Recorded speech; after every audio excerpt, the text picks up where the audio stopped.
I'm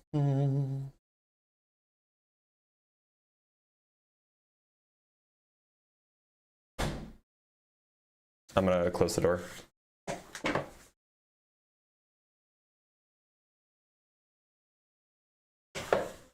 What? Love you.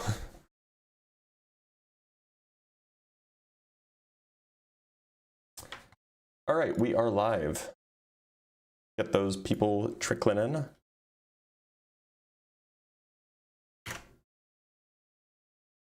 Oh, I gotta check something. I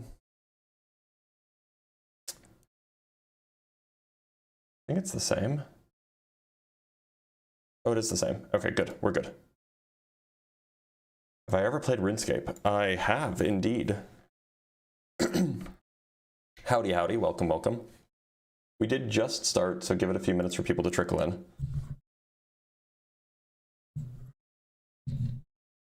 Give it a few minutes.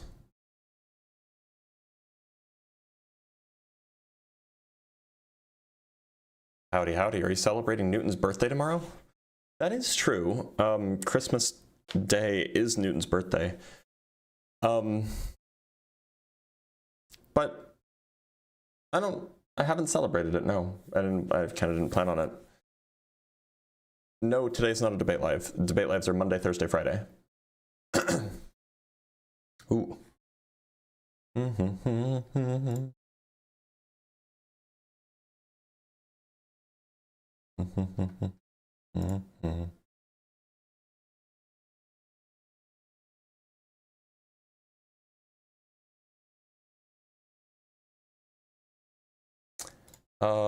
One moment, everybody. Can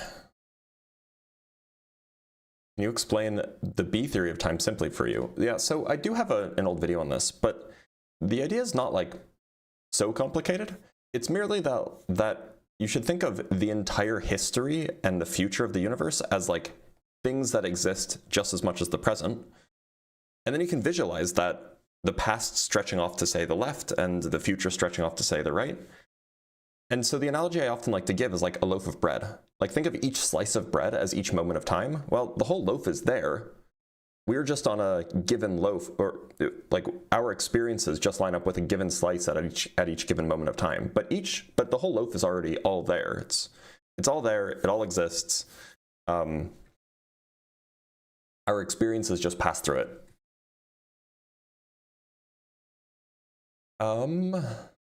Do Jews celebrate Christmas? No. I mean, some do, but like traditionally, no. Thoughts on non-QFT quantum gravity approaches like CST? I think that there's merit to them, but whatever quantum gravity we end up with, well, okay, it depends. If we end up with the theory of everything, then it has to reduce to QFT. If it's just some other quantum gravity thing, it would be very weird if it didn't reduce to QFT in like the low energy limit. What's your take on the probability problem of the many worlds interpretation? I've seen some proposed solutions. One of the proposed solutions takes the form of decision theory. And that, I think that answers some of the questions, but there are still some questions, absolutely. Does the fabric of spacetime have elasticity? Like when a massive object travels through space, what is the rate at which the space rebounds back to a neutral state? Yes, it does, and it has a very, very strong, very, very high spring coefficient. So it's very, very hard to compress.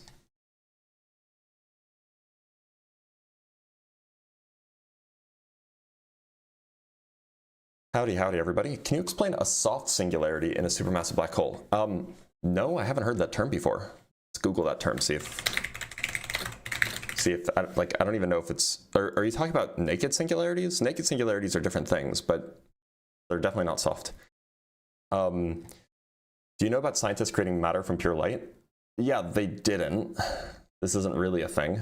Well, there is something called the Schwinger effect, where if you basically take two super intense laser beams and you cross them, that can produce like electrons and positrons out of the vacuum. But aside from that, it's not really a thing, creating matter from light.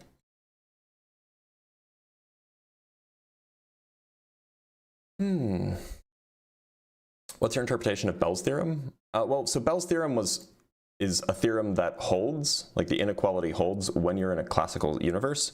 The fact that Bell's theorem was violated, the inequality was violated, shows that our universe is not classical.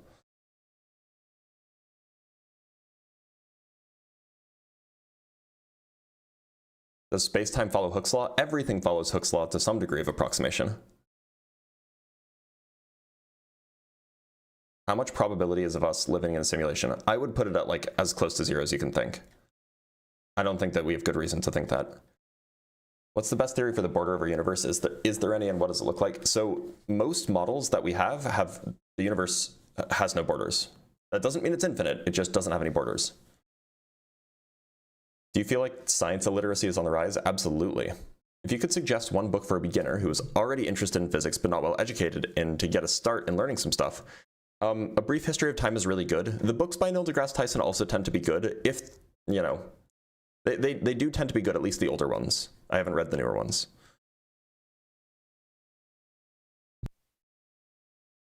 Might superstructures like the Big Ring point to a cyclical model given their impossible size? Maybe. You'd have to actually like test the model and see if that's actually like expected given certain models.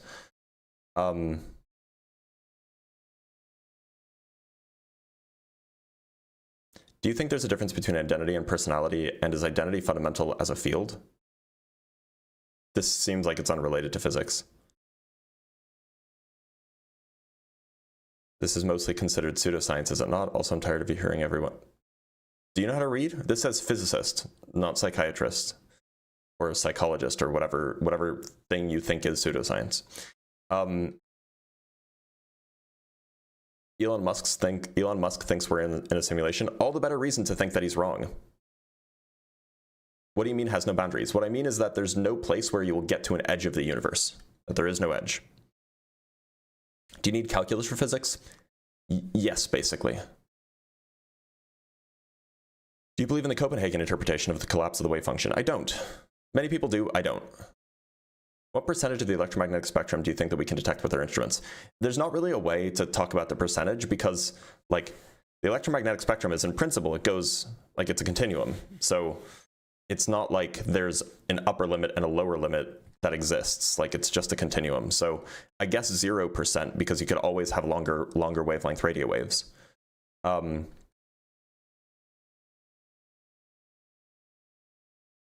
Is the universe circular?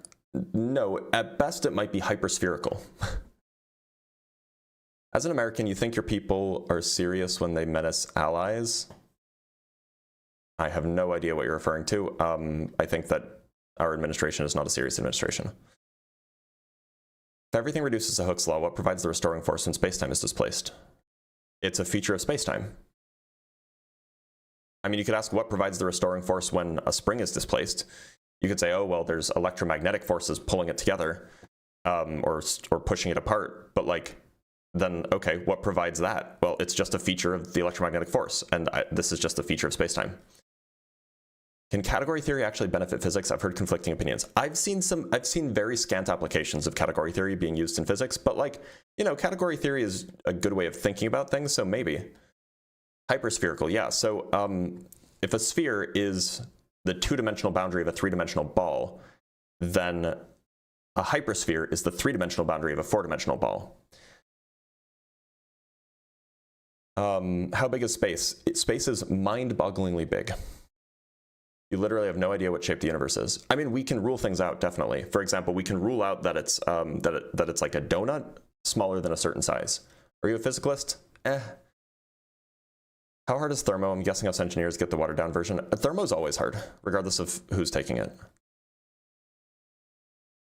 What does it mean when a force is fundamental? It just means that it's not, it doesn't break down to something even simpler or even more, yeah, it doesn't break down, it doesn't decompose or something like this into something else. Does every physics equation lead to F equals ma? No. The Schrodinger equation is a good example. Were you born into a religious family? Not really. Do you believe there's undiscovered cell types within the human body? No, but I'm not a biologist, so I'm not saying no. I'm saying I'm not a biologist, so that's not like a belief I hold. I'm agnostic about all that.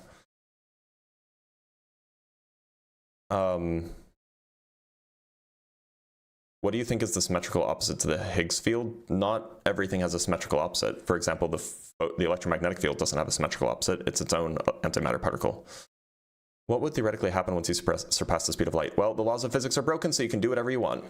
Now, we have a super chat to read from the Nightly Gamer with the $1.50. Thanks for the support. And from Bacon and Bush with the $200.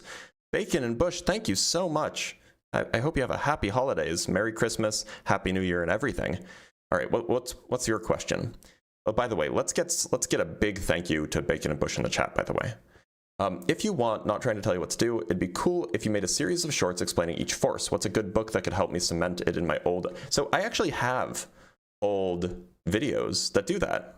I have old videos explaining I have several videos explaining quantum, like the strong nuclear force, several videos explaining the weak nuclear force, several videos explaining electromagnetism, and a whole playlist on gravity. So I kind of already have that, but perhaps it's worth redoing because some of them are fairly old. So I'll add it to my to-do list.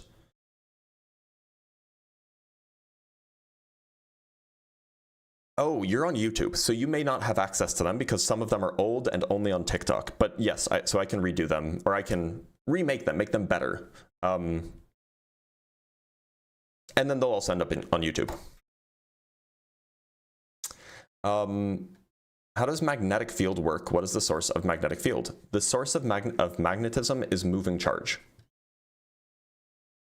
Agnostic about undiscovered cell types in the human body. How, why, what do you mean? Also, the electromagnetic force contains its own opposite. Okay, that's a little confused, but look, so like I remember hearing that there was like a new kind of cell that was discovered like 5 years ago or something like this. And so like it remains within the realm of possibility that like there are things that we haven't discovered yet.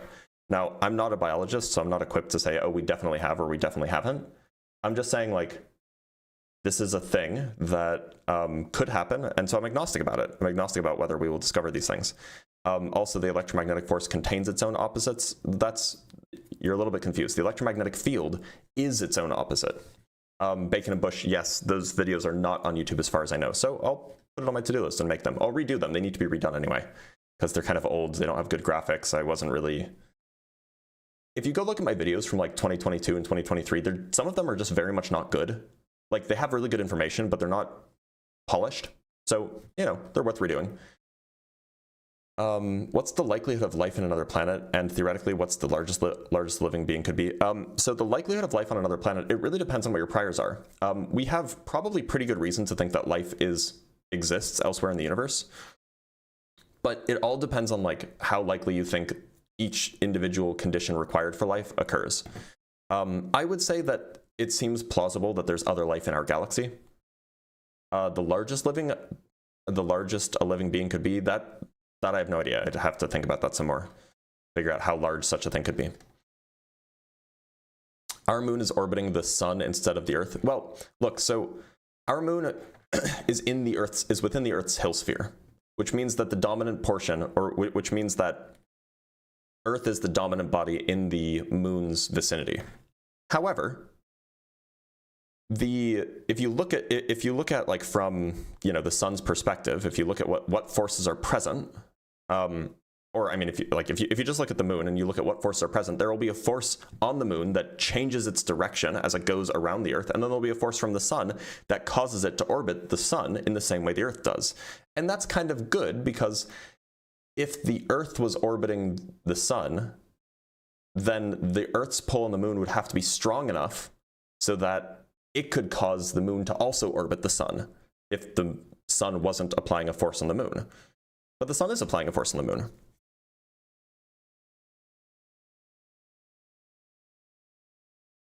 Why do we only consider life like ours possible? Couldn't something that breathes helium exist? We don't. I mean, we do know that life like ours is possible, but I don't know anybody who says only life like ours is possible, right? Like,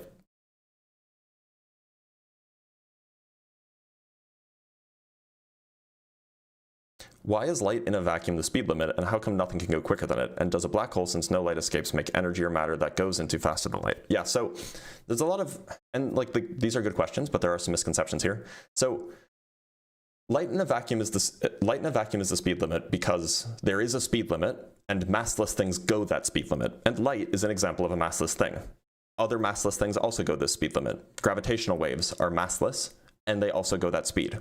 So everything that doesn't have mass must go at that speed limit. That's a law of physics. It's one of these things where it's like, it's perhaps not correct to ask why is it this way rather than some other way, because if the speed was something else, if the speed limit was something else, then massless things would go that speed. And because it's a speed limit, of course nothing can go faster than it. It's the limit. It's the fastest you can go. It's the most speed you can have. And regarding the question about the black hole, since no light escapes, makes energy or matter that goes into it faster than light, no, not really. There is a statement to be said that relative to things far away, other things can appear like they're moving faster than light. But when we talk about measuring the speed of things, we have to talk about measuring the speed of things that are nearby, because the curvature of space-time can make it look like things are moving faster even though they're not. Or things are moving at different rates even though they're not. From Mechaneering with the $5, thank you so much, man. My buddy Astrobus and I are working on a new system for planetary classification. After charting over 1,300 planets, Mercury is the worst. Thoughts? Mercury seems like it's the worst, I agree. But that's cool that you're working on a new planetary classification system. And from Masterminer with the $2, hey, you're pretty cool, Blitz. I appreciate that. Very sweet. I'm late. Has Free shown up yet? He's been blocked now. Why is space-time curved? Because there's matter in it. Matter does that. Is it possible an hour on a planet can be 7 years on Earth, or was it just heavily exaggerated? Probably. I don't think it's possible for a planet to actually exist that close to a black hole where that would be the case. But like, because I imagine it would be torn apart. I'd have to work out the math, but it seems a little far-fetched. But like, if it were possible, if you could hang out that close to a black hole, then yeah. And $2 from BZ. Thank you so much, man. Or maybe it's Be Easy.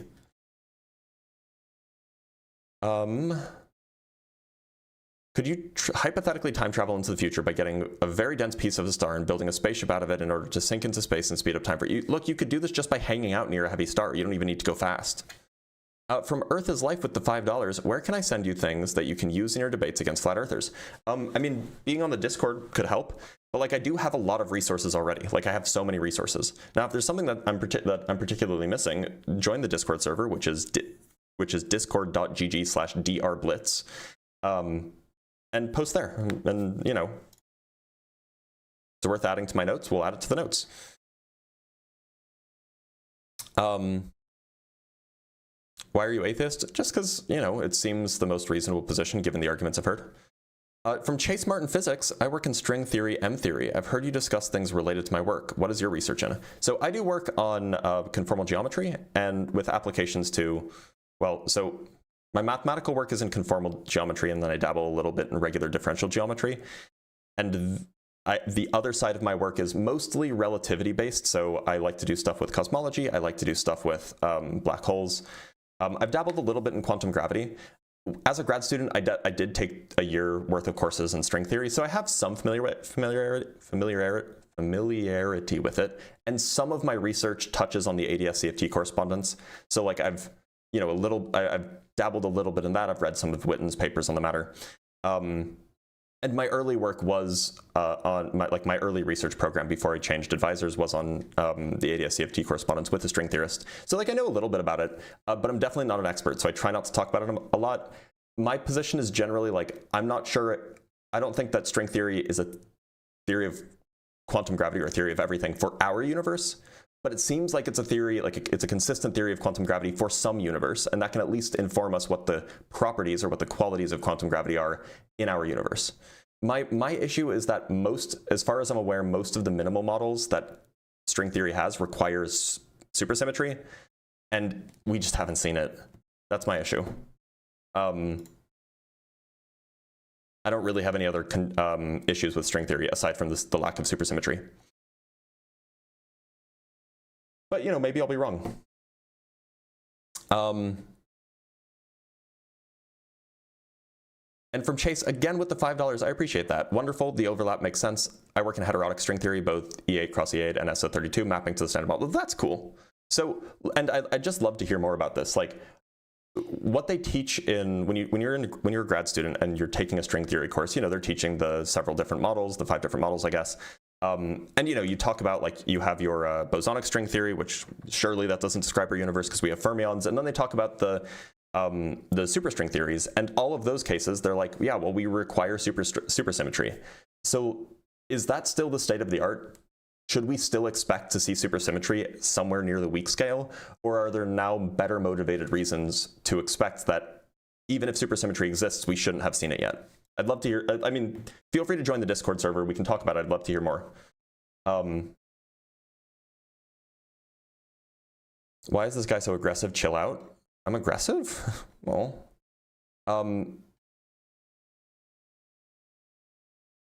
okay, I don't know what that is.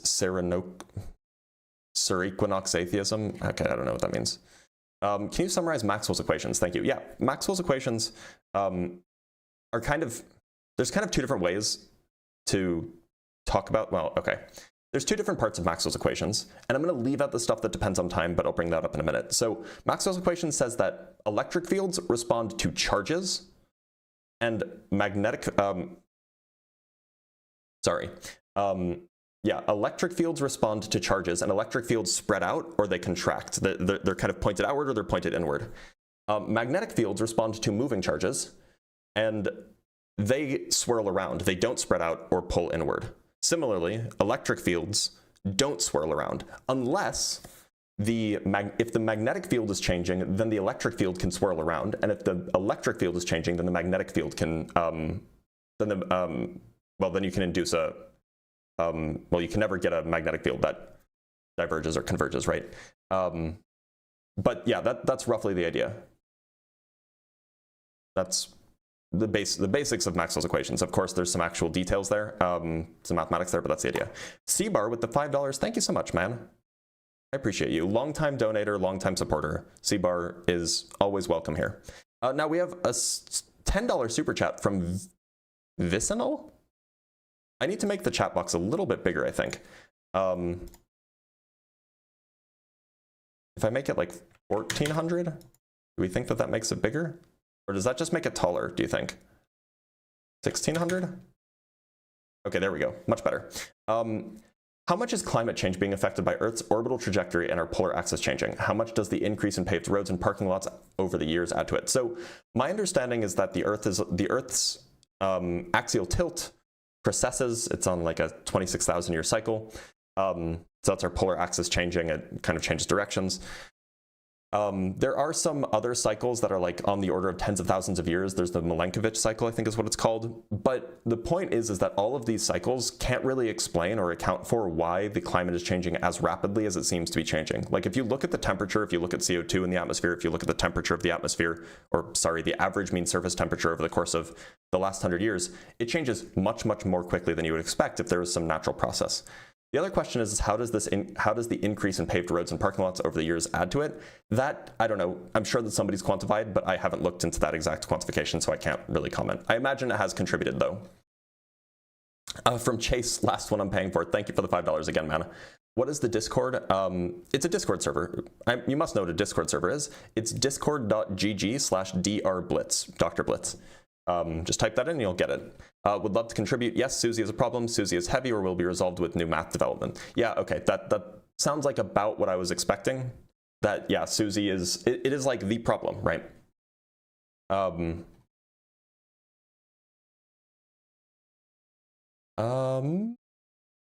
right, was Niels Bohr right? Everything we call real is made of things that cannot be regarded as real. That's a philosophy question. It depends on what you regard as real, I guess. If you could jump in a black hole and survive spaghettification, do you think it's placed in another place in time? Do you think they work like Einstein-Rosen bridges? No. An Einstein-Rosen bridge, by the way, can't be crossed by something moving through space-time with matter, or by something with mass that moves through space-time.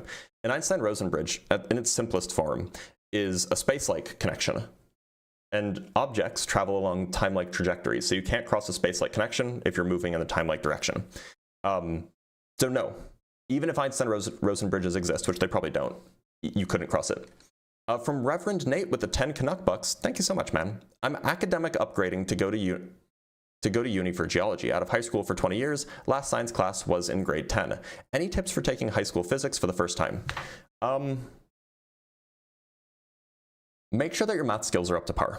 Physics gets so much easier when you don't have to learn the math that you're doing at the same time. Like, honestly, that's the only thing, that's the only reason I can think that I was so successful as in undergraduate physics, because I got really good grades as an undergraduate in physics. And it's not because I had taken physics classes before. I hadn't. I had not taken really any physics classes before. My high school physics class was not like a real physics class. It was basically a global warming class. But my math skills are really, really good. I had 3 years of calculus before entering undergrad. And so I could just spend the time learning the concepts in undergrad, the physics concepts, and I could use the language of mathematics to intuit what it's trying to say. So that made it easier for me. I would suggest trying to emulate that if you can.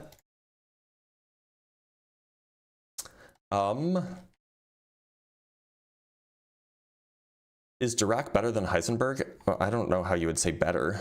They're both very, very important. Are you using AI to amplify yourself? I have no idea what that means. You mean just like for my audio? No, I don't think I have any AI tools. Hey man, can you explain what the field is in quantum field theory? What is the function? So from the question, it sounds like you understand what a field is. And for those who don't know, a field is merely an assignment of a number or a vector or something, some mathematical object to every point in space and time. So if you look at, like, imagine that you have three coordinates, x, y, and z, say, or say latitude, longitude, and altitude. And then you also assign a time, and you take in those 4 numbers and you spit out something else. That's what a field is. Now, in quantum field theory, it spits out operator valued or it spits out, the field is an operator valued function. So it spits out differential, or, you know, it spits out operators that can act on vectors. And so that's the kind of, that's the range of the function. It's an algebra of operators. It's an operator algebra, if you will.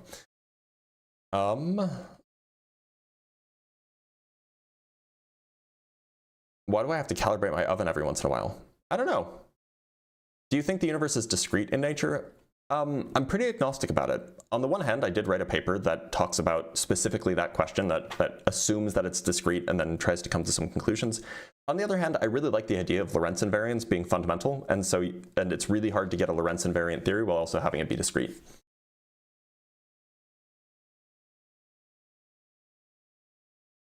Could you explain Stern-Gerlach experiment and thus later the discovery of spin?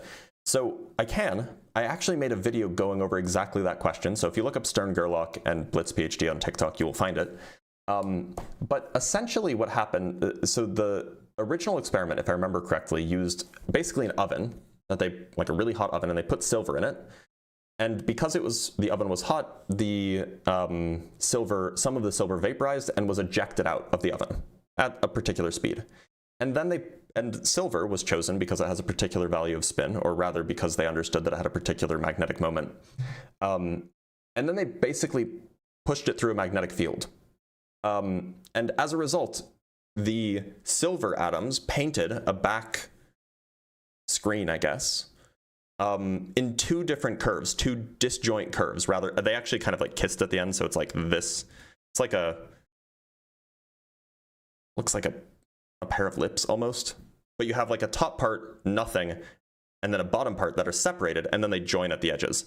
And so the fact that there's that separation rather than just like a big smear shows that there's something discretized, and you can go into the details of why it would take that shape, but that's the basic gist.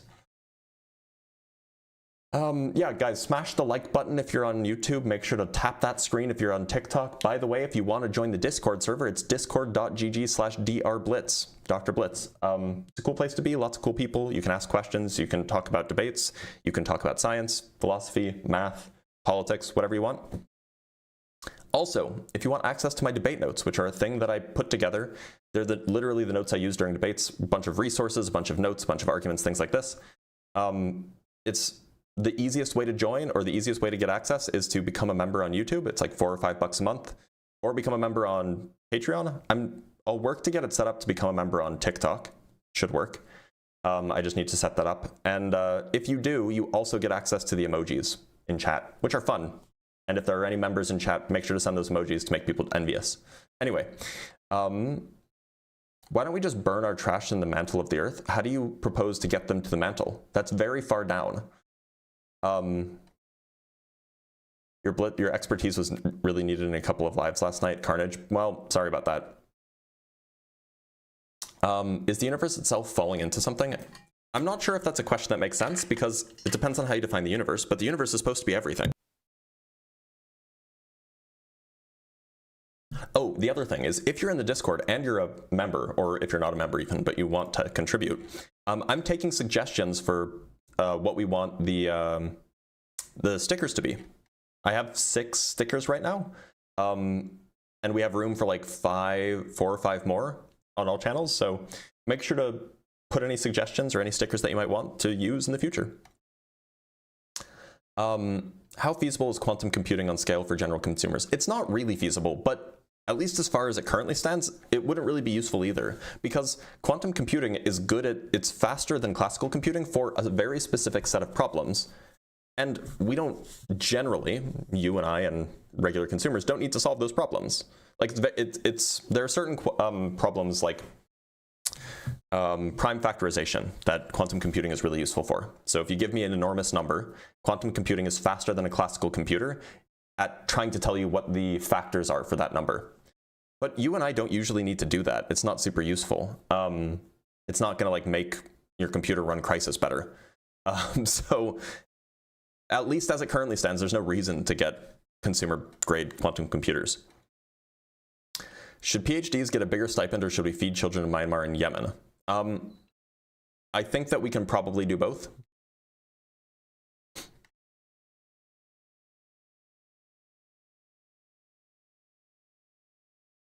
I'm having trouble with hadronization. How are we adding energy when separating quarks? Are we creating new energy or just reusing available energy? Yeah, so the point is imagine that you have a spring, right? As you pull the spring, you are applying a force. It's a force, and say the spring is fixed to a wall here, and you're pulling it this way. So if you're pulling the spring, you're applying a force this way. The end of the spring is moving that way, so you are doing work. So you are expending energy, and that energy is being stored in the spring potential. It's being stored in the bonds of the spring. And so that energy is there. Now, when you separate quarks, it's like they're connected by a spring. It's not exactly like that, but the strong force is like a spring force in that as you separate them, it requires energy to do so. And so you end up storing energy in the strong nuclear force, or the gluon fields between them. And eventually, there's so much energy that the gluons can create more quarks.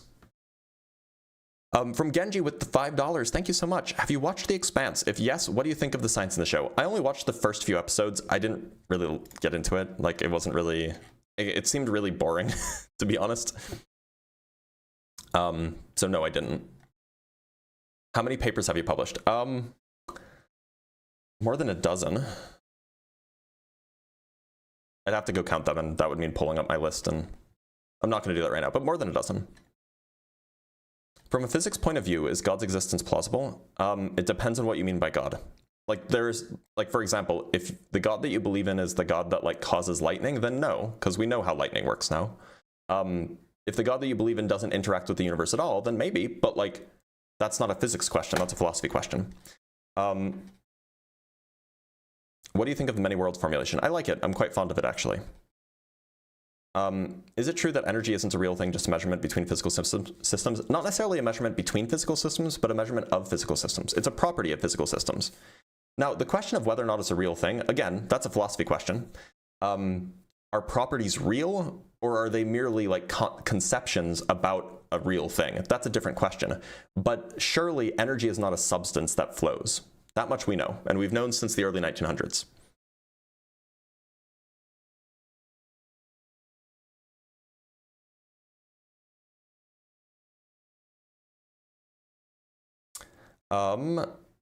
Does many worlds describe physical processes, or is it a useful abstraction to assist with the math? Well, look, so it's an interpretation of quantum mechanics, which is, it is an assertion of what actually happens when a quantum measurement is made. So is the Copenhagen interpretation. The Copenhagen interpretation is the assertion that when a quantum measurement is made, some magic happens and the quantum wave function collapses to a single value, or to a single location in you know, say phase space or something like this. The many worlds interpretation is just that when a quantum measurement is made, the wave function branches, basically. So it's a description of what happens when a measurement is made. It doesn't really tell you, it doesn't make, at least in principle, it doesn't make separate predictions from, say, the Copenhagen interpretation. From Bordy with the $5, can you prove God is not a jelly donut? Nowhere in the Bible does it say that he is not. True, you cannot prove that. It doesn't say that in the Bible. And from Genji with the $5, can you explain what a void is? Yeah, I mean, it's kind of as it sounds, right? A void is a mostly empty space. Now, in galactic voids, there can or in intergalactic voids, there can still be some galaxies, just a lot less than you would expect. And from Mercy with the £10, thank you so much, Mercy. Hi Blitz, please help me understand how can time pass differently for you depending on where you are in the universe. I've tried reading on it and watching vids on it, but I can't quite understand. So look, the rough idea is just that time is not some absolute thing. Just like how you can move through space at different speeds, there's no reason, I mean, if time and space are kind of two sides of the same coin, being able to move through time at different speeds perhaps shouldn't be so surprising. And so the way to think about this is, and by the way, if you are happy to say that matter can curve space, then matter should be able to curve time, no problem. In fact, matter curves space-time, it bends space-time. And what that means is that the trajectories that you take through space-time, depending on where you are, can be different, which means that you could travel less through time, travel more through time, depending on where you are, how fast you're moving, etc. And from Vex in Drury, Philly, with the 1,000 gems. Thank you for the galaxy, Vex. I appreciate you.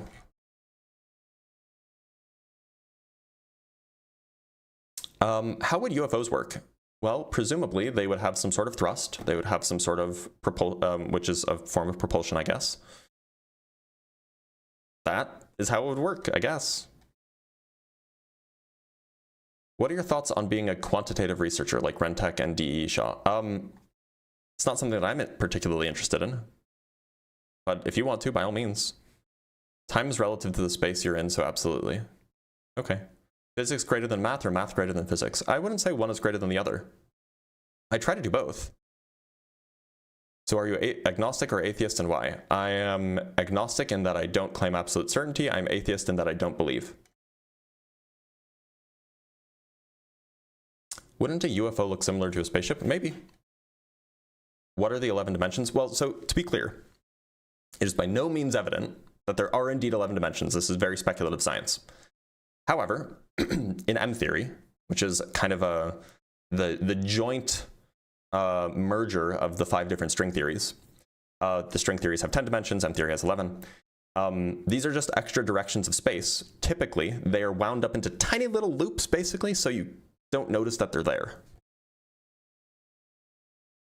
How much energy needed for warp drive? The issue is not, I mean, like, you need a ton, but like, you know, maybe it's eventually obtainable if it was just a matter of energy production. However, the issue with for warp drives is that you need matter with negative mass, and that's the issue that we probably don't have a really good reason to think exists or is possible to produce.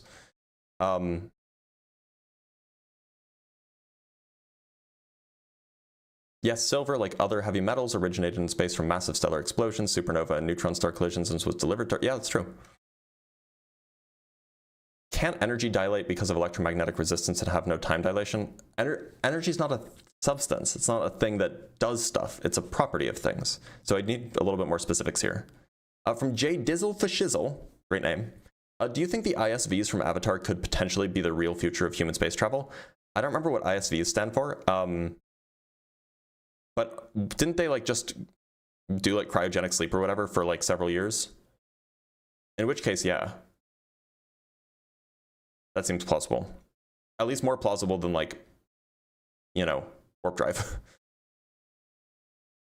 Could a 3-dimensional frequency table be used to display more complex data sets? I guess. Like, okay. Yeah, I guess. Did we get any updates on the impossible kinetic engine? I kind of let it slip under my radar. I don't know what you're referring to.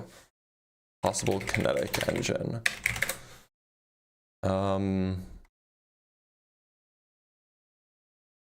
Yeah, I'm not seeing anything that is being referred to that way. From Chase with the $5, thank you for the $5 again, man. Answering the 11D, yeah, I was gonna say, we do have a string/M theorist in the chat who probably could have answered better than me, so here's the answer. The 11D allows us to define structures and symmetries complex enough for our manifolds to encapsulate metric geometry and symplectic geometry. metric geometry is what generates gravity, and symplectic geometry generates quantum mechanics. The other thing that's quite nice, at least in superstring theory, is 10 dimensions is the only way that you can get rid of something called a conformal anomaly. The conformal anomaly is an issue. If you have a theory that has a conformal anomaly, then this is a problem because it means that your theory is inconsistent. Sorry, it's not called the conformal anomaly. No, I think it is called the conformal anomaly. Anyway, the point is that the coefficient for this thing that needs to be 0 depends on the dimension. And if you go and you calculate it, it's like, you know, it ends up being like the dimension minus 10 times whatever the thing is. And so if the dimension is 10, then the anomaly just goes away, which is really nice. And so that's at least, that's what I was taught was the origin of the 10 dimensions. Blitz, who did you main in Overwatch? Well, I still play Overwatch. Usually I would main Mei and Widowmaker. However, lately I've been playing only Zenyatta in Stadium, and that's been a blast.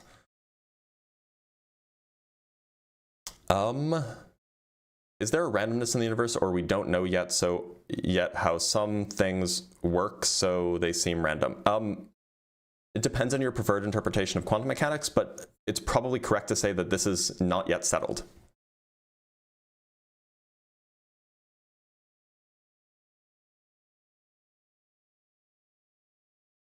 Why does Isaac Newton get so much love for explaining an apple drops because it drops? Yeah, I mean, like, what do you mean a thing moves when you move it? A thing stops moving, a thing keeps moving even if you stop moving it. Yeah, like, the thing is these were, like, people were thinking in terms of Aristotelian physics at the time, where things have a propensity to be still, and, like, he came up with equations of motion, right? That are, like, accurate and true. From Zen is so valid. The only reason why I'm one-tricking Zenyatta in Overwatch Stadium is because of the Kick-Yatta build. Dumping armor and things that buff melee damage is hilarious, because then you can just go beat up Reinhardt's by kicking them in the face. It's very funny.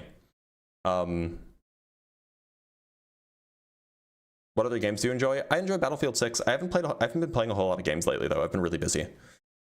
How come the zeroth of thermodynamics isn't considered equivalent to Lorentz invariance epistemology? The zeroth law of thermodynamics is just defining absolute zero. I don't know what you mean by Lorentz invariance epistemology. From YTDC4V, thanks for the $10, man. Maybe you can settle a $5 bet. Well, look, not to ruin the vibe, but by sending me $10 to settle a $5 bet, you've already lost. But anyway, is it harder to stop a baseball going 1,000 miles per hour or a 1-ton car rolling 5 miles per hour? I would have to know the mass of a baseball. Let's Google mass of a baseball. So the mass of a baseball is 142 to 149 grams.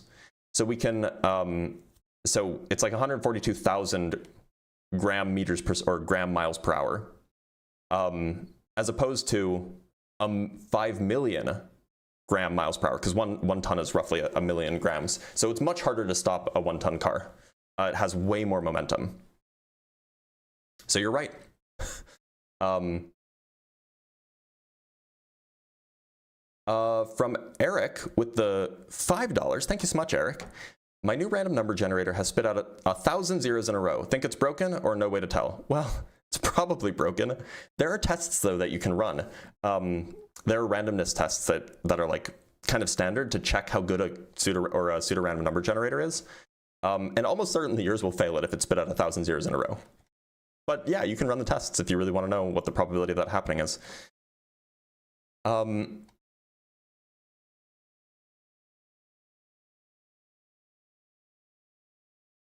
if he wins the bet, he still lost $5. Yeah, exactly.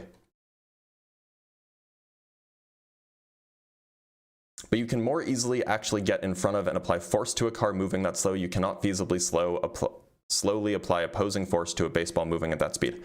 Well, look, so the point is that the question was not about how easy is it to practically stop these things. It's just, I took it to mean how much work do you have to do? That's actually probably not even right. How much momentum transfer do you need to give? How long do you have to apply? How much force do you have to apply for how long? From Geraint with the $5, could you explain why hidden variables in quantum mechanics is false? The explanation I was given was some probabilistic example I didn't understand. Yeah, so it's not that hidden variables are false, it's that local hidden variables are false. So it's pretty contrived, actually. The idea is merely that if it was true that there was a local hidden variable that was accounting for the correlation between two, say, a spin up and spin down particle or something like this, if there was some hidden variable that that was set in motion when they were together and then they separated and now there's a hidden variable encoding their spin, then you can calculate certain correlations. You measure one spin up and the other should be spin up and to the right at a certain angle, and then you can measure the correlations between these things. And it turns out that there's a value you can calculate that has to be less than 2, basically. And that will always be the case if the correlation is due to hidden variables. But then you just go and do the experiment, and you find that if you take those measurements, you get a number that's bigger than 2, which means that you've ruled out hidden variables as an explanation, because if it was hidden variables, then it would have been less than 2. This is called the Bell inequality, and it can be kind of confusing. I'm not sure if I've actually seen any good like intuitive explanations besides just thinking about quantum mechanics. But what you can go do is you can look up there is a Bell's theorem Wikipedia page that might be useful as an explanation. From YTDC4V, again with the $5, good point on the bet value. Here's an extra $5. Now I'm out $15, but it was worth it because now my friend is seething. Great, I'm glad. Happy holidays to you too, KJ. Does an electron really bend the lattice when forming a Cooper pair? My professor says it's like saying a mosquito moved a tank. He says a Cooper pair only appears because of second quantization. That's probably beyond my knowledge. I don't know a lot about condensed matter. So I would say that if your professor is saying that it's probably that Cooper pairs only appear because of second quantization, they're more likely to be right than anything I will say. I just, like, all of the condensed matter stuff I learned, I kind of learned in an ad hoc way.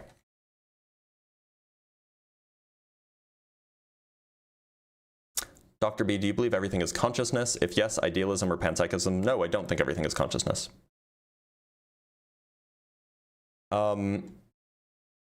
Explain two-slit experiment. Yeah, look, so the idea is merely this. Everything is waves, right? Like all particles are waves. Light is a wave, electrons are waves. When you pass waves through two separated slits, those two slits behave like individual sources. And so they then basically behave as if they're emitting identical waves, and thus those waves can interfere with each other. And so long as those waves are the same kind of wave, they can interfere and they can cause cancellation, or they can cause reinforcement, constructive interference. However, if you have a quantum system, quantum systems can be entangled, right? So an electron is an example of a quantum wave. It's a quantum system that is a wave, and so you can entangle that electron with something. And so the moment you entangle that electron with something, now if you entangle the electron's trajectory, which slit it went through with something by, say, making a measurement, if it passes through the right slit, then the entanglement is with A, and if it passes through the left slit, then the entanglement is if it passes through the right slit, it's say entanglement type A. If it passes through the left slit, it's say entanglement type B. And so now the electron is entangled in a way that the electron passing through the right slit is no longer the same kind of wave as the electron passing through the left slit. So they can't interfere because they're just not the same kind of thing. So you just end up with two bright spots instead.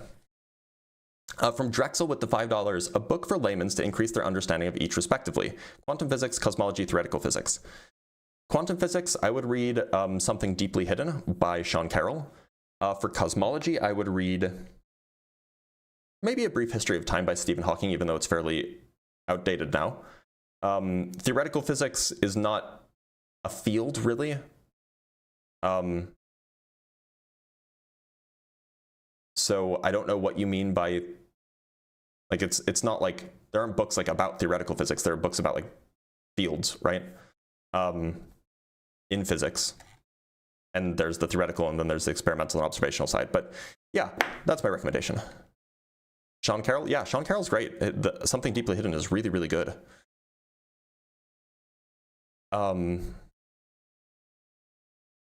can't we find aliens? Well, if they exist, they're probably really far away. And also, communicating over really long distances is hard.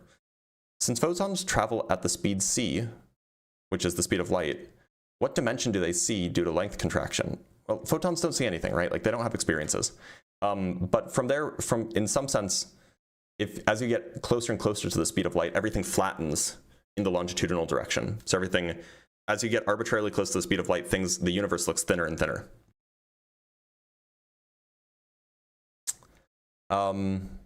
Leonard Susskind's theoretical minimum series is really good. I haven't read it. My understanding, though, was that it was more of like a theoretical minimum textbook. It's not like a pop science book. Maybe it is. I haven't read it, but that was my understanding. Why didn't you recommend Eric Weinstein? Because he's a hack. Do you think we will ever leave our solar system? And if so, will we ever leave our galaxy? I think we'll absolutely leave our solar system, or at least something like us will. Will we ever leave our galaxy? If we do, I don't know. I don't think that we'll still be human. What's the difference between Hartle-Hawking wave function and the Vilenkin wave function? So it's just a difference of basically what the wave function is doing at a equals 0. At a equals 0 for the Hartle-Hawking wave function, the wave function takes on the 0 value. And at a equals 0, at a equals 0 for the Vilenkin wave function, the wave function takes on the maximal value. That's the only difference, basically. It's just a difference in boundary condition. It really shows how heavily influenced Blitz is by him rating Carroll. Well, Sean Carroll did write my general relativity textbook. I learned general relativity using his textbook. And his popular science books are, like, as somebody who knows what he's talking about, who like has a background in this stuff, he does a really good job communicating the ideas. So yeah, I mean, like, he definitely is a heavy influence on the way that I think about quantum mechanics and on the way that I try to communicate science. Like, he's one of the best that's around right now, and he's criminally underrated amongst people who are interested in science, physics especially.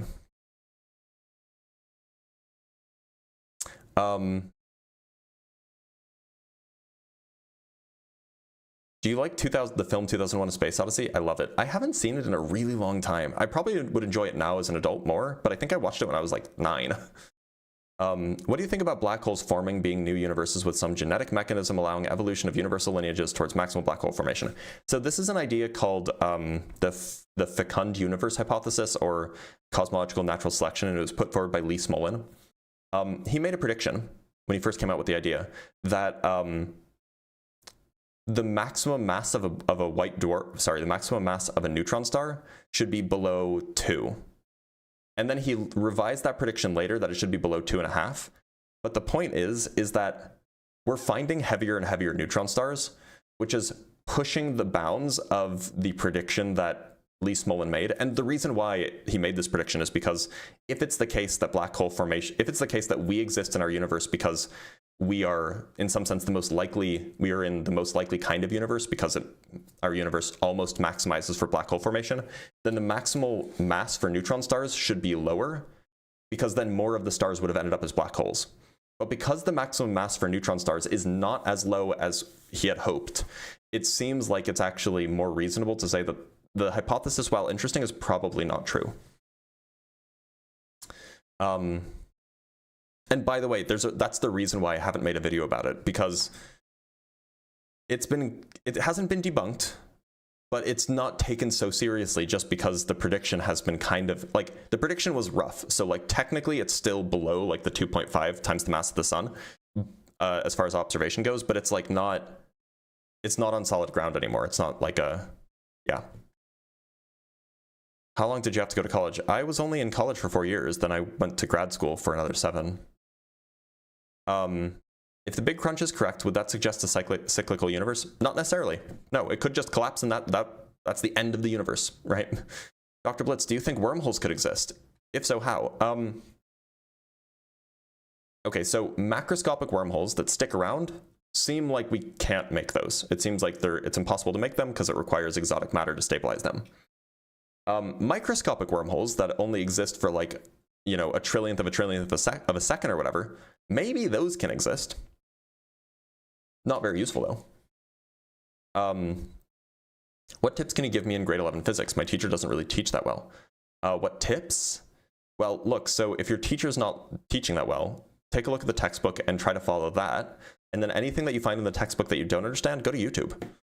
Go to MIT OpenCourseWare. Go to OpenStax. There are a lot of different online resources that you can use to try to reinforce ideas you don't understand. That's probably the best bet that I can give you.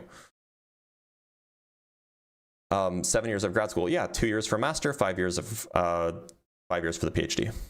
It was also awkward because it was like my last 3 years were during COVID, so definitely didn't help. Or yeah, last 3 years, I guess 2.5.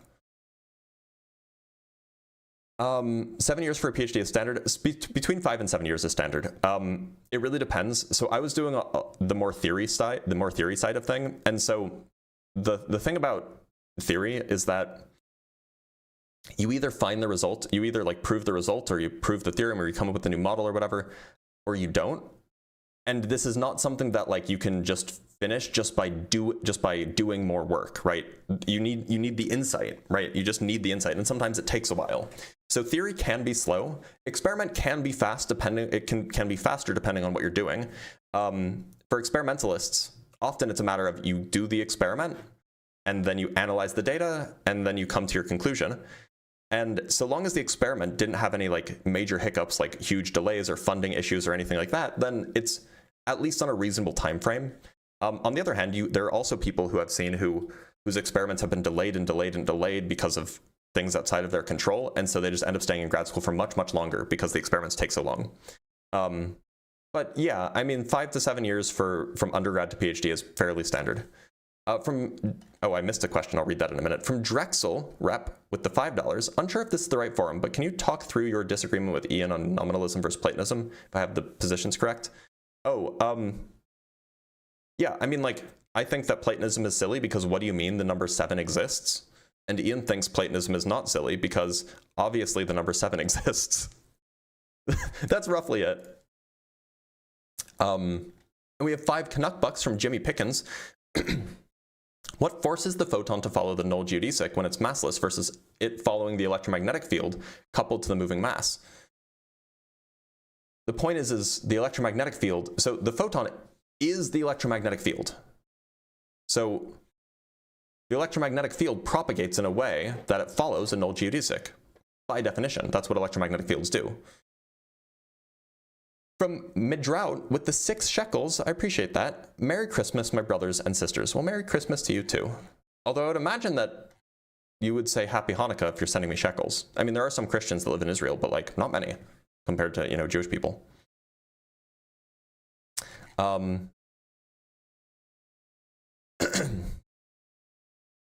What are your thoughts on the Hadron Collider? You mean the Large Hadron Collider? I think it's rad.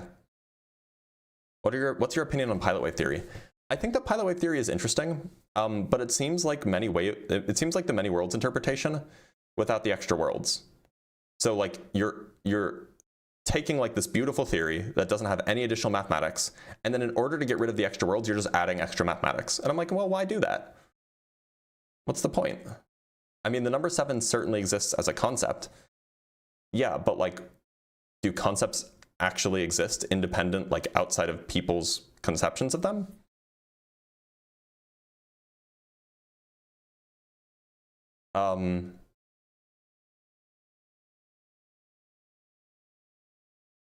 What's your favorite scientific theory? Einstein's general relativity. It's just so beautiful. It's so nice. Why do you sound like a soy version of AI? Maybe AI was trained on me? I don't know. You know, I always found the comment about soy being like cringe or being like beta or whatever really funny because like soy is a protein, right? Like soy is like, it's like not quite a superfood, but it's like a really useful protein food, right? Like if you ate tons of soy, you could build like enormous muscles. Like that is a protein. So anyway, that said, I don't love tofu unless it's like fried. Make it that way you will. Do photons exist when you have a steady electric field and thus no frequency? There are no real photons, no. Are there virtual photons? Yeah, but virtual photons aren't real. So, make of that what you will. Would we know if there was going to be a huge solar flare to wipe out our electronics? We can predict them, or we can see them like a few days in advance. That's basically it.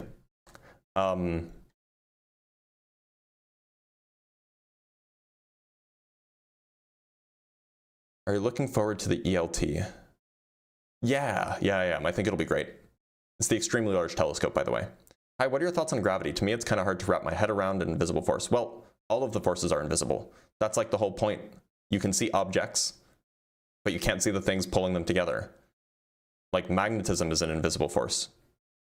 But people seem to get really caught up on gravity. For some reason, I don't know why.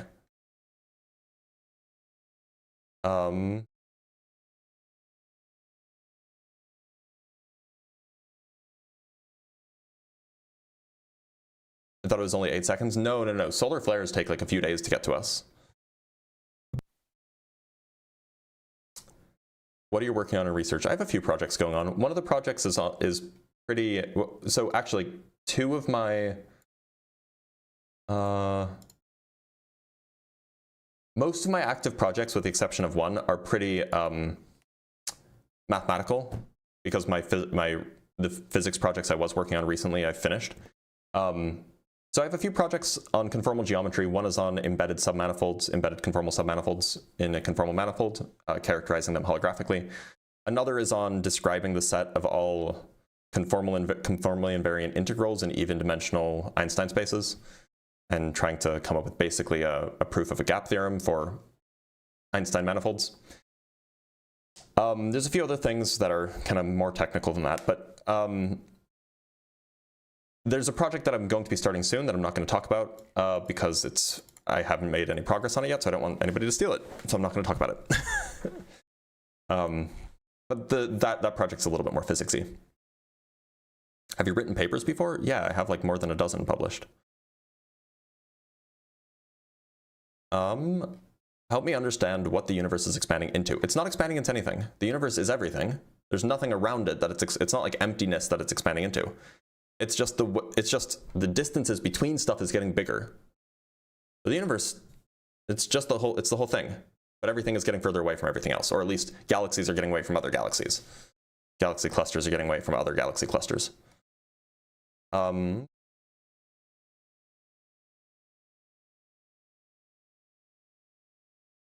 the universe create the laws of physics, or is the universe subject to the laws of physics? That's a philosophy question. The Big Bang Theory is falling apart since JWST, to be honest. It's not. Like, not at all. The JWST is not even equipped to probe whether or not the Big Bang model is correct. Like, it just doesn't have the ability to even test it.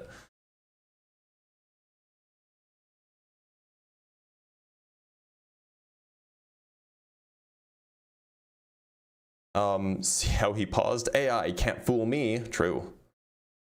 What physically and mathematically constitutes a measurement or an observer in quantum mechanics? At what point does the wave function collapse? Why isn't explained by the Schrodinger equation? This is called the measurement problem, and nobody has any idea what the solution is. Hey, Dr. Blitz, how fast is the Earth spinning? Once per day. Do you think the gravitational constant might not be the only constant that isn't actually constant? Well, look, so as far as constants go, like constants that govern forces, these constants do change at different energy levels. Now, we don't know how the gravitational, at least we don't know exactly how the gravitational constant, Newton's constant, changes, because we don't really have a good theory of quantum gravity. But like the electromagnetic constant, the fine structure constant, changes at higher energies. It actually gets bigger. So electromagnetism is stronger at higher energies than it is at lower energies. Physics PhD grads flip second best burgers beaten on by philosophers. Good meme though.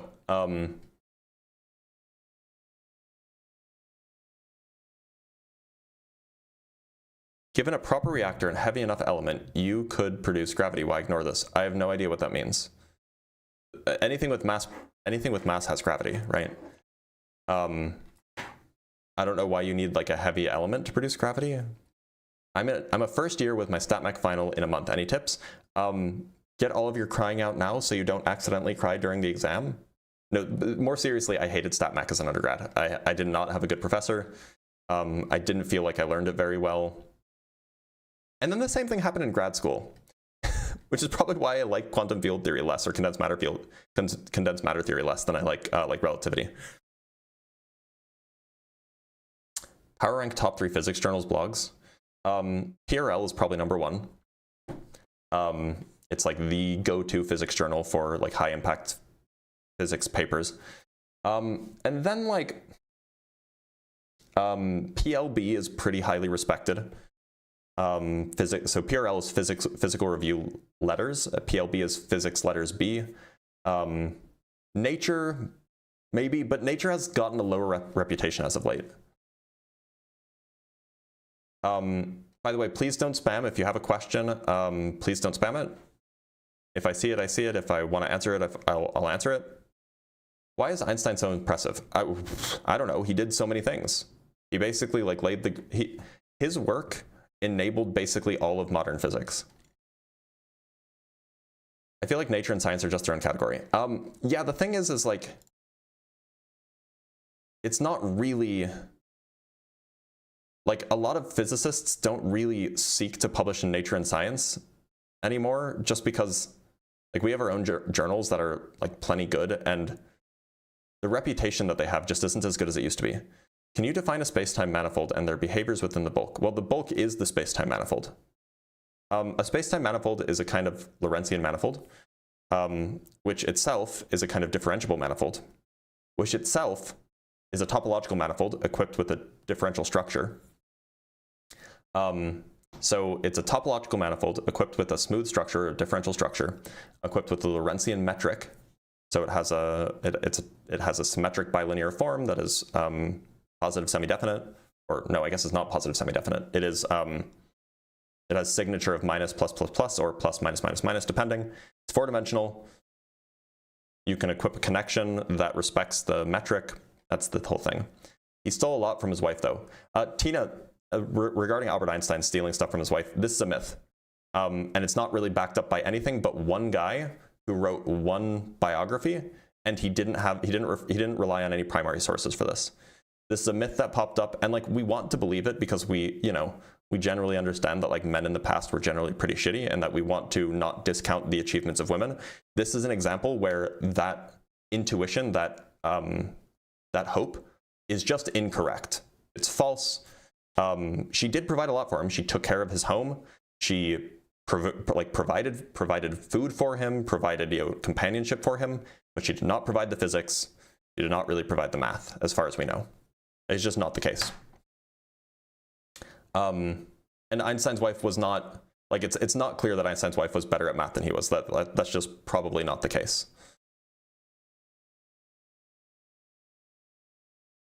And if you if you want to watch a video on this, I haven't made a video on this because it's probably not my place to speak. It'll just come off misogynistic if I do. But there's a physicist on TikTok. Her name is Abigail.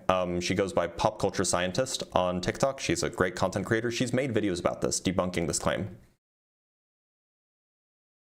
Is winning a Nobel Prize the best for a physicist? I mean, like it's kind of like the top tier, but like there are other things, like generally not, like there are a lot of theorists who do really great work who don't end up getting a Nobel Prize because like their work is really hard to confirm, for example. And so there are other prizes like the Wolf Prize.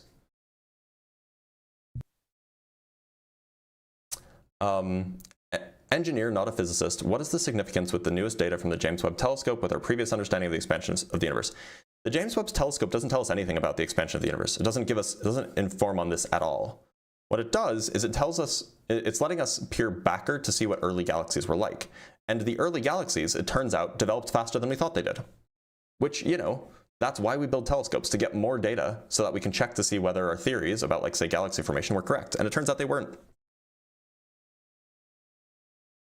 Would you say we run off of quantum superpositions when it comes down to it, the point where free will becomes classical data, which leads to the question, are we just the universe experiencing itself? I don't think we have free will. I also don't think that our brains really rely on quantum superposition or quantum anything. I'd be happy to be proven wrong. I'd be happy to see evidence that like the vast majority of our decision making is governed by like quantum mechanical processes, but that doesn't give you free will even if that's true. Talking fast does not make you smart, buddy? No, but that is just how I talk. From Eric Slightly with the $5. Thank you so much, Eric. Did you decide to get a PhD because your first name is Doctor, or is it just a coincidence? It is just a coincidence. Indeed, my first name is Doctor, but you know, it's a common name. From the Hashbasher with the $20. Thank you so much, Hashbasher. Everybody, let's thank Hashbasher in the comments. Loved watching you versus the flat earthers. Is it potentially safe to assume that science as we know it goes out the window outside our solar system? And have they figured out how to teleport more than just information yet? So no, science as we know it does not go out the window outside of our solar system. We can still make observations of stuff outside of our solar system.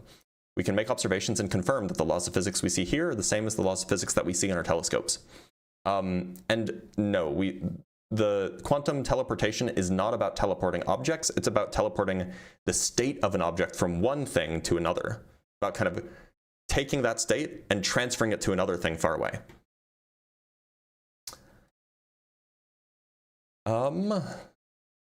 Scroll down.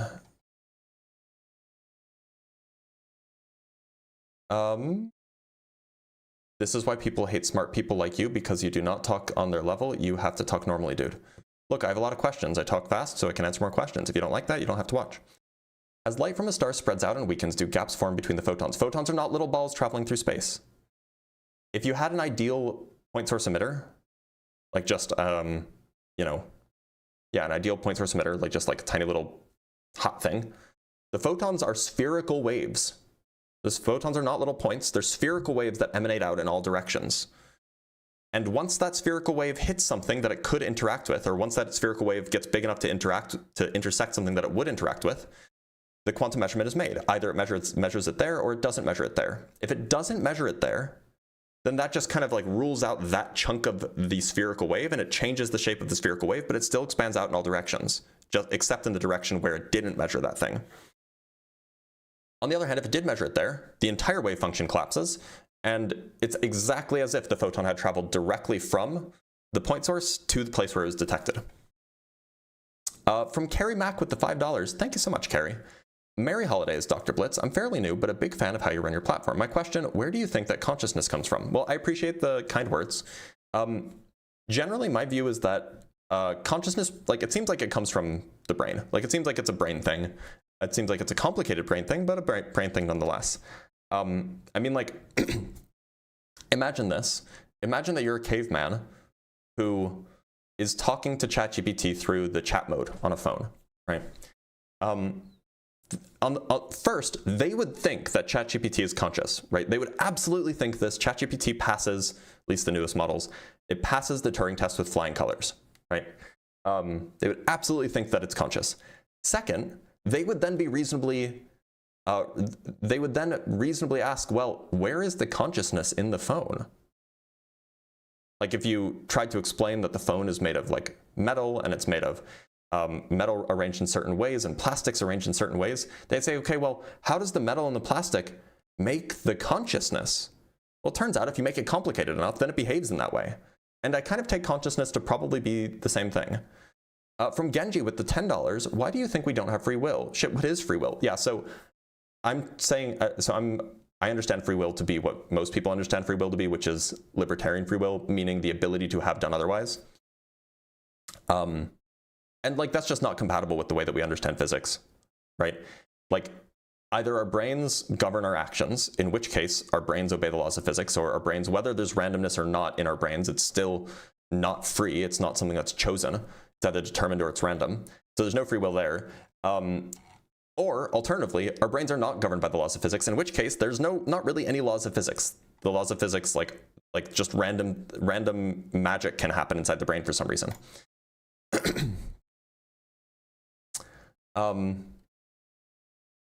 Cavemen can't talk? Sure they can.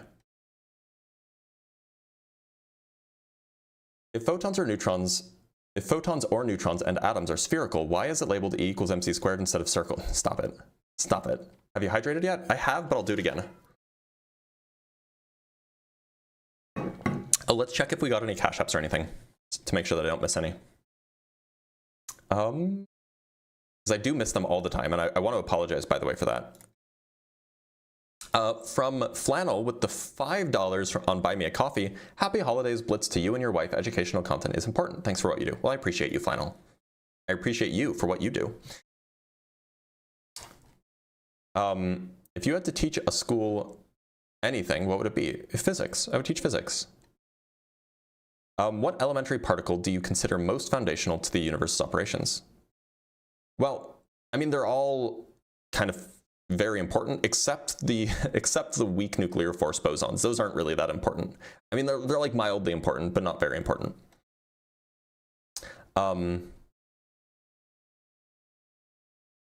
Is it fun to be a physicist? Yeah, it can also be frustrating though.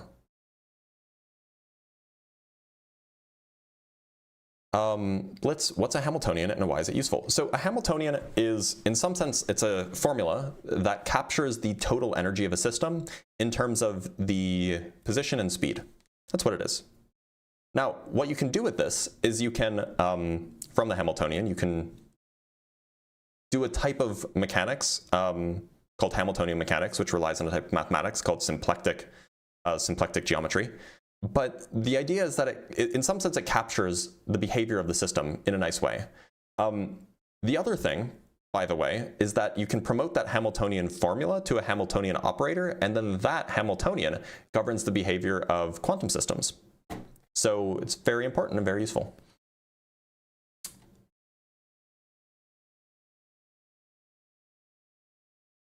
Why is the universe so compressible mathematically, i.e. Schrodinger's equation? Oh, that's a really good question. We have no idea. Do you consider yourself more of an educator or a researcher at this point? I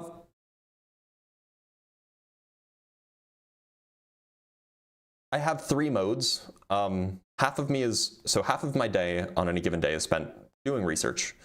Doing calculations, writing papers, in meetings, whatever, research purposes. The other half of my day is divided in 2.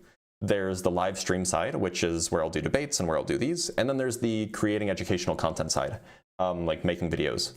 And so, maybe it's like a quarter education, a quarter entertainment, half research.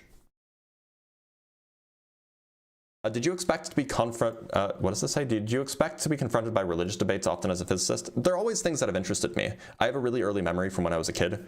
Like I used to have sleepovers with my friends, like my 2 best friends. And one grew up Catholic, and the other grew up Protestant, and I've been an atheist for like the longest time. And like I remember I was like 8, 9, 10, whatever, and we would just like talk about this stuff, and it's always been interesting.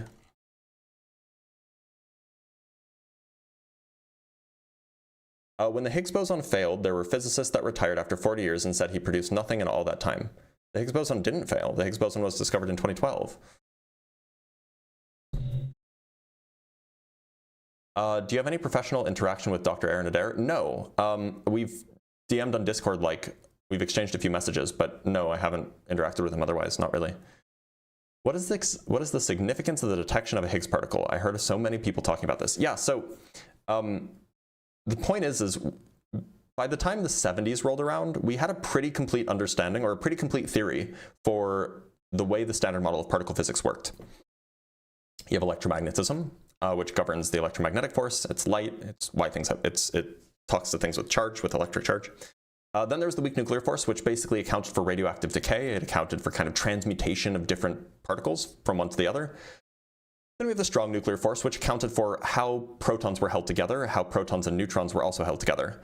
The thing is there were some issues with this theory that unless you added an extra component, and this is what Higgs and Englert and there are a whole bunch of other names, but Higgs got the credit for it.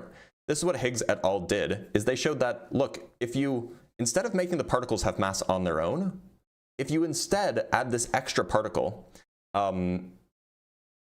that produces something called a VEV, then that can account for all of these other particles having mass. It makes the theory make sense again, like the math works out.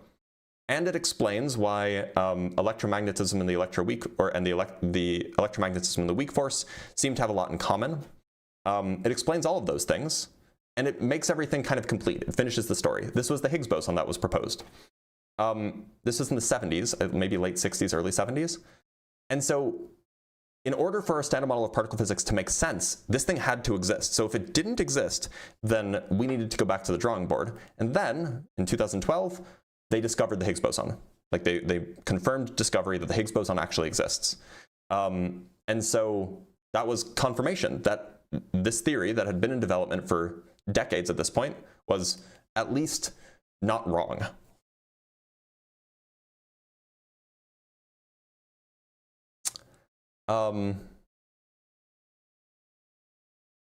Just because all mass produces gravity doesn't mean the force is strong enough to provide good energy.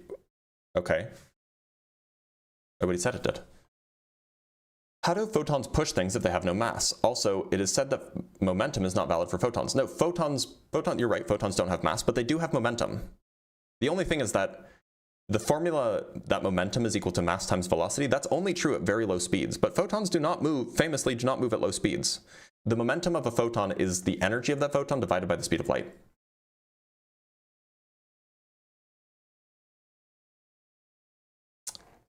Do photons have mass? They do not. Can you explain decoherence? I'm fuzzy on it. A, that's a funny comment. B, yes, I can. So decoherence is merely the idea that you have a pure quantum state that becomes entangled with another state. And if that second state that it becomes entangled with is entangled with a whole bunch of other things, then the purity of the single quantum state kind of gets smeared out among all of the things it's entangled with. And when you smear that out, and then you throw away information, you're like, I don't know what quantum state the particles are in. Sorry, I don't know what quantum state the particles of air are in, even though it's entangled with this measurement I'm making. When you throw away that information, when you trace out that information, the particle that you're looking at now looks like it's in a statistical, or the ensemble of particles now looks like they're statistically distributed rather than in a genuine superposition. And so now when you go and you make a measurement, you just have a statistical ensemble of classical things. That's roughly the idea. What do you think about the approach of using geodesics to link quantum and gravitation? Yeah, people are using that. There are things like quantum geodesics that people are studying. Wait, doesn't mass increase with velocity? No. No. Energy increases with velocity. Momentum increases with velocity. Mass does not increase with velocity. This is kind of like this was an idea that was originally taught to try to make things more simple, but it turns out that that's like not a useful concept, and it just makes things more confusing. The only mass that we think of nowadays is rest mass. That is the thing that is unchanging, and it describes and it is a property of the thing.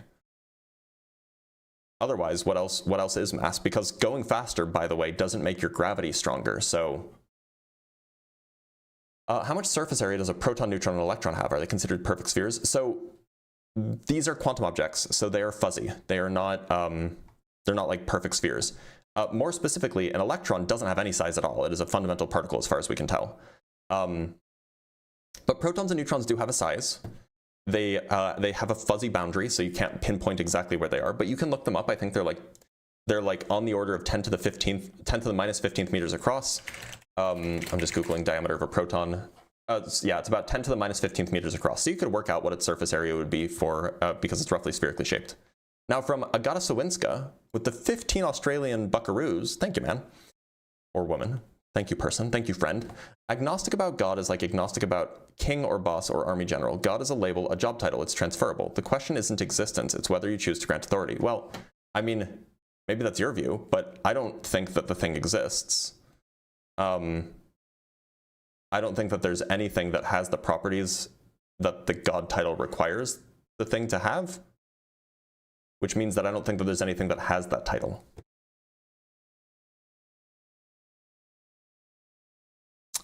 And from Opalite with the $5, thank you, Opalite. What are some of your favorite sci-fi books? I'm reading Project Hail Mary right now, and I think you'd really have a fun time. You'd have a really fun time with it. So, I don't read a whole lot of fiction. I just haven't in a long time. However, the most recent fiction book that I read was Old Man's War. A friend recommended it to me, and it was just really good. But probably my favorite sci-fi book, my favorite piece of sci-fi fiction, perhaps my favorite piece of fiction, period, is Ender's Shadow. Like, Orson Scott Card is problematic, but he writes some really good stories. Ender's Shadow, Ender's Game, and both of their continuing series are really, really good.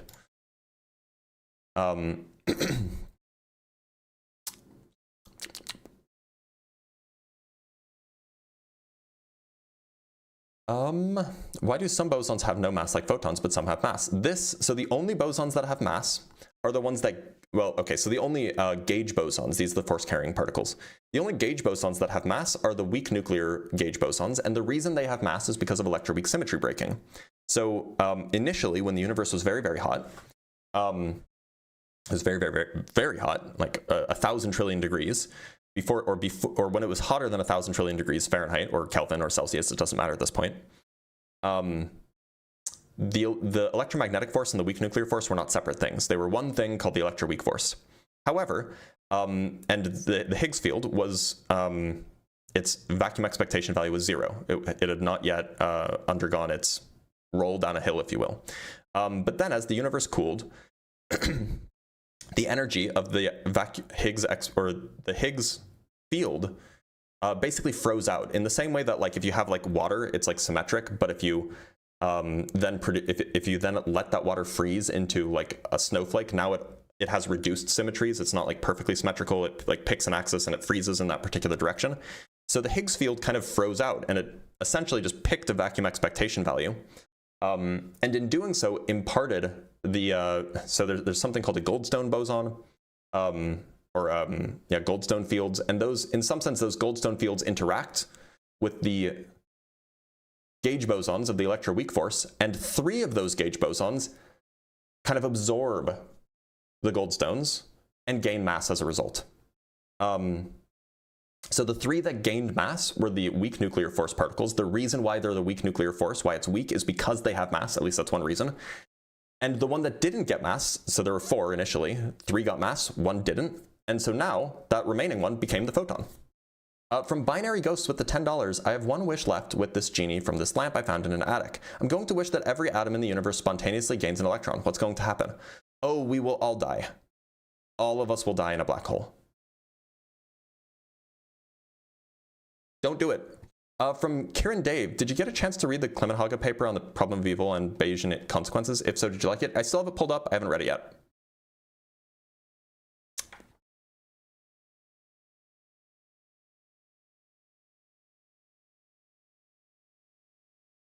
Am I out of water? No.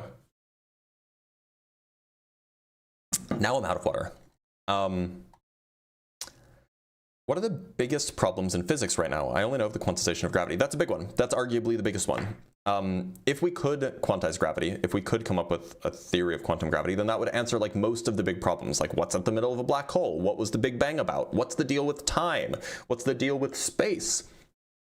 How many dimensions are there? All of these things probably would be answered. However, there are other problems that probably don't involve that. For example, what's dark matter? Dark matter is probably a particle that we don't know, that we haven't found yet, but it's probably a particle. There's a question of like, why is there more matter than antimatter? That probably is a problem that doesn't require quantization of gravity. So like there are some other big questions, but like in my view, the quantum gravity problem is perhaps the most important problem that we haven't solved. Or rather, it is the most, if we can solve it, it will have the most fruitful consequences. From Cut Your Story with the $2, do objects with negative mass still interact with the Higgs? We have no idea what objects with negative mass would be like. You could probably just conceptualize, write down a theory of objects with negative mass that don't interact with the Higgs.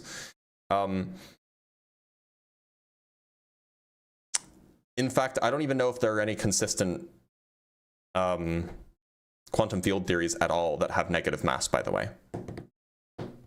I don't know if anybody's done that. You might, in fact, that you might not even be able to, because it might give you a problem with like renormalizability, or not renormalizability, I'm sorry. What's it called? Normalization. So why has it been so difficult to discover what dark matter is? So look, dark matter, so suppose dark matter is a particle, right? It doesn't have to be. It could be like tiny black holes that are hard to see. But suppose dark matter is a particle. Well, then there's a few options. So it's definitely a particle with mass, right? It's probably quite heavy because we know the way it behaves like it's cold. Heavy as far as particles are concerned, not like heavy like a black hole is. But we don't really know what other properties it would have to have aside from that. Now, if we're lucky, this is a particle that interacts via the weak nuclear force, that barely interacts with the weak nuclear force, in which case we have hopes of eventually detecting it. But it's possible that it's just a particle that doesn't interact with any of the forces except gravity. Like, that's conceptually possible, right? In which case, there is no means by which you can even detect that it exists except through its gravitational interactions. And if that's the case, we will be searching for a long time and never find anything except by, you know, looking at gravitational effects, which would be a bummer, but like that could be what it is.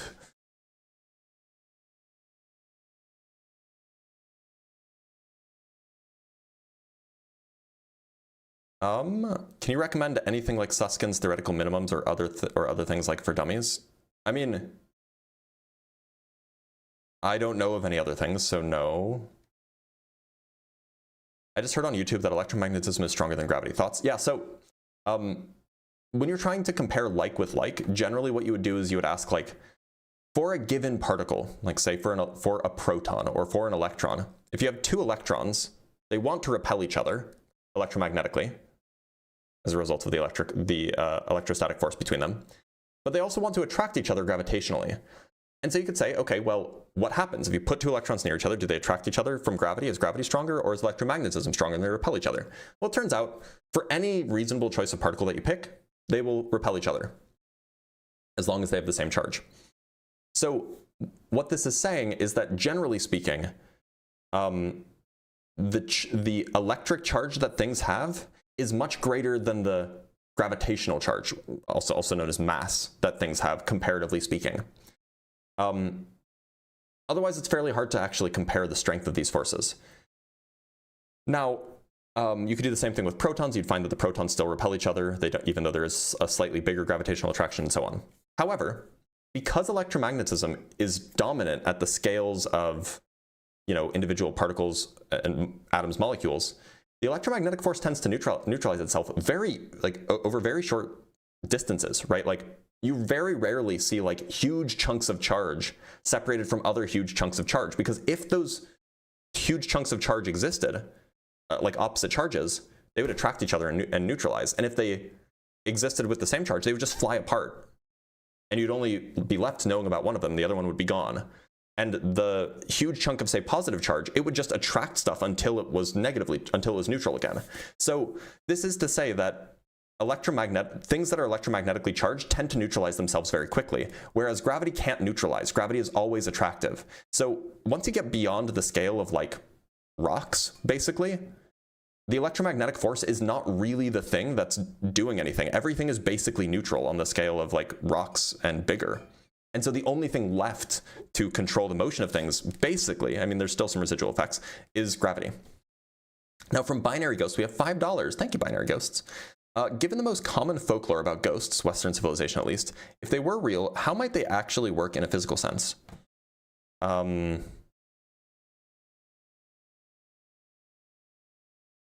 maybe they're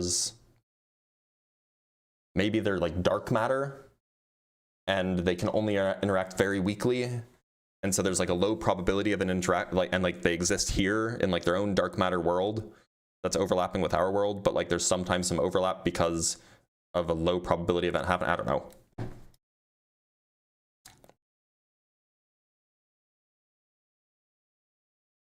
TikTok questions stop showing up. That's annoying. Are physicists scared of the dark? I think that probably depends on the physicist, right?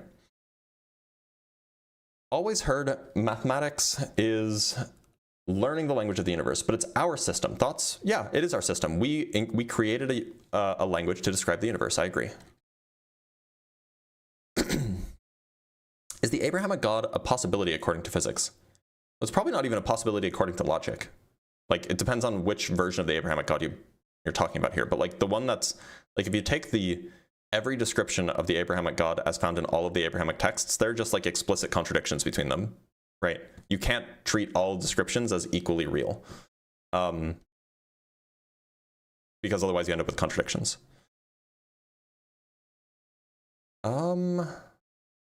Is cold fusion real, and is it possible? Yes, it is, but it's not useful. There's something called muon-induced cold fusion, and in fact, I vaguely remember making a video about this actually. Let me check, because I don't remember. I thought I did. I thought it was like a month, like I made a video about it like a month ago. But maybe I never actually... Oh yeah, muon catalyzed fusion explained. Yeah, I made a video about this. like actually exactly a month ago. You should go watch it. It is possible. It's just, as far as we can tell, probably not practical.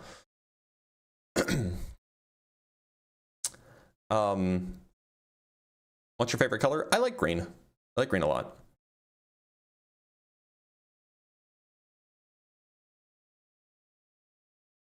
Have you seen that recent proof claiming that they have disproved that we enter simulation? Yes, I have. The paper is really sketchy. It makes some, like, in my view, some critical mistakes.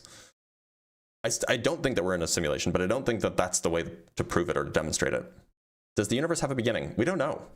Like, the universe as we know it, with like stars and galaxies and stuff, at least in this current phase in our observable universe, that had a beginning in some sense, like 13.8 billion years ago, because, like, you know, galaxies couldn't exist until 13.7-ish billion, 7 billion years ago or so. But like, that's not the whole universe. There's almost certainly stuff beyond the observable universe, and, you know, just because familiar stuff didn't exist didn't mean that nothing existed. So yeah, I mean, our universe, it's hard to say whether or not our universe had a beginning. The observable universe in some sense did, though. What's your thought on us being in a dark cosmic void with few galaxies like the Boat's void? It'd be interesting if true.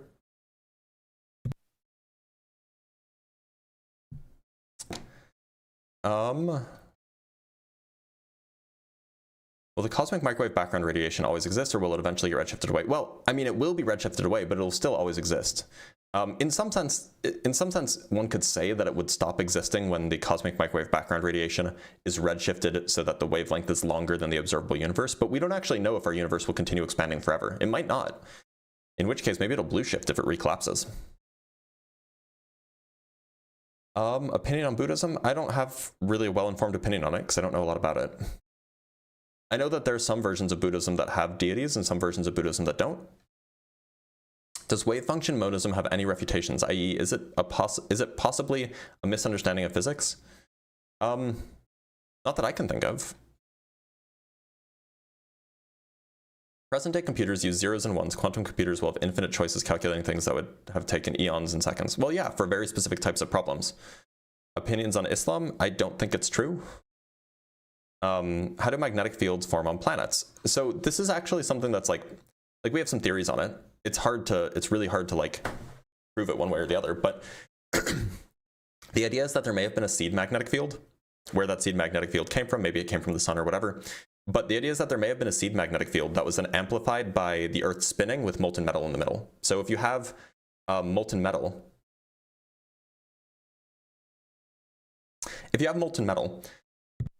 sorry, my throat again.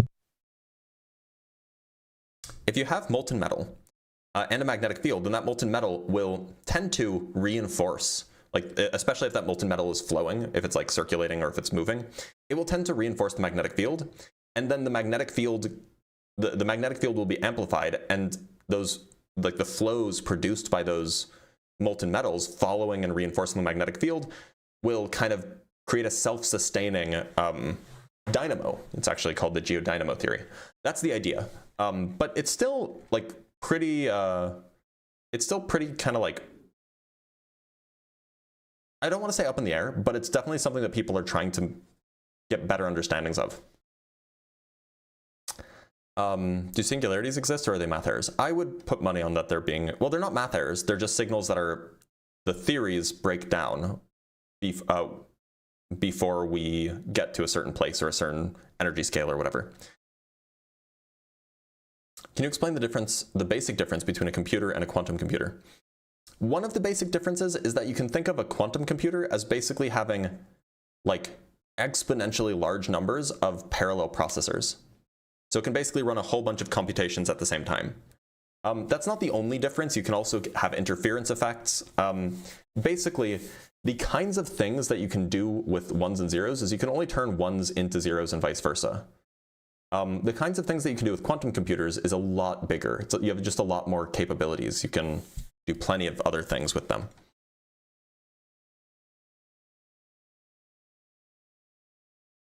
What does breakdown mean? It just means, so when I say that the theories break down, what all that means is that it's like when we talk about physics, the theories that we write down, we kind of, at least generally, don't expect them to apply in all possible regimes. Like these are, because we know that we don't have a final theory of everything. So any theory that we write down, if it's not a final theory of everything, will have a range of applicability, right? And so the point is that that range of applicability can be restricted if the mathematics of your theory stops making sense in some other domain. Like, for example, general relativity, this is Einstein's theory of gravity, has a very large range of applicability. It seems to be applicable from all the way up from the cosmic scale down to like the scale of rocks, basically. However, once we get to scales smaller than, say, like molecules, atoms, or whatever, it seems like the math starts to be seems to make a lot less sense, and you run into issues like singularities, like in black holes. Those would be things that are very, very, very small, but still have significant gravity. And so like the math basically breaks. You start seeing infinities in various places. You start getting results that don't make sense. And so we say, okay, general relativity is just not applicable in that regime. So that's what, and so we would say that it breaks down there.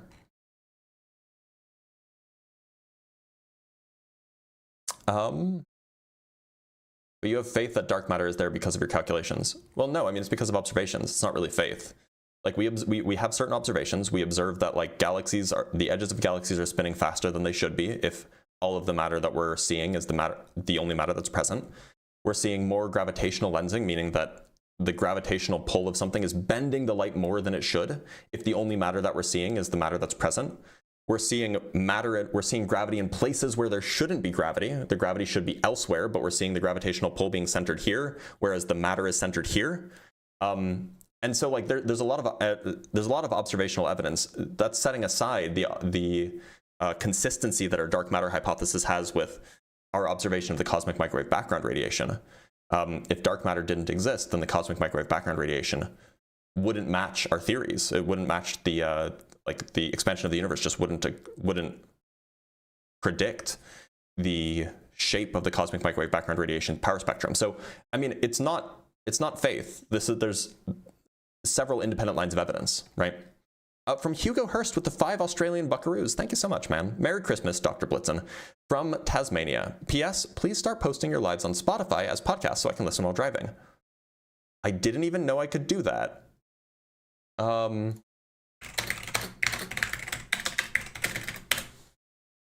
Let me add a note to my to-do list to see if I can do that. Because that'd be neat if I could.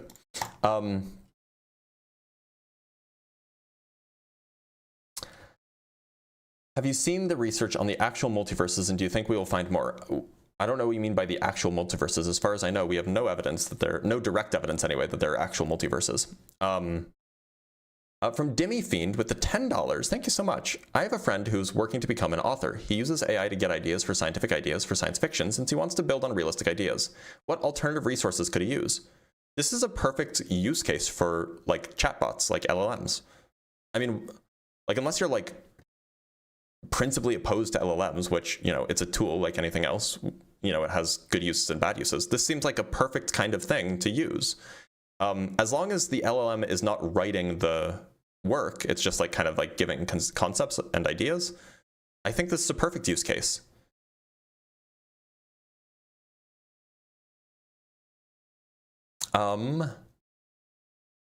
Did you hear they froze a guy to absolute Kelvin? He's okay now. That's funny. Except it's 0K, so it works a little bit less. Do electrons experience redshift because of de Broglie waves? Yes, they do. Isn't that disappointing? Why can gravity not be shielded or screened or shielded, unlike electromagnetism? So electromagnetism can be screened or shielded because there's a negative charge for there are negative charges and positive charges. So if you want to screen a positive charge, you can put like a screen of negative charge in between it with like maybe slightly less negative charge or whatever, and that will cancel out the charge on the other side.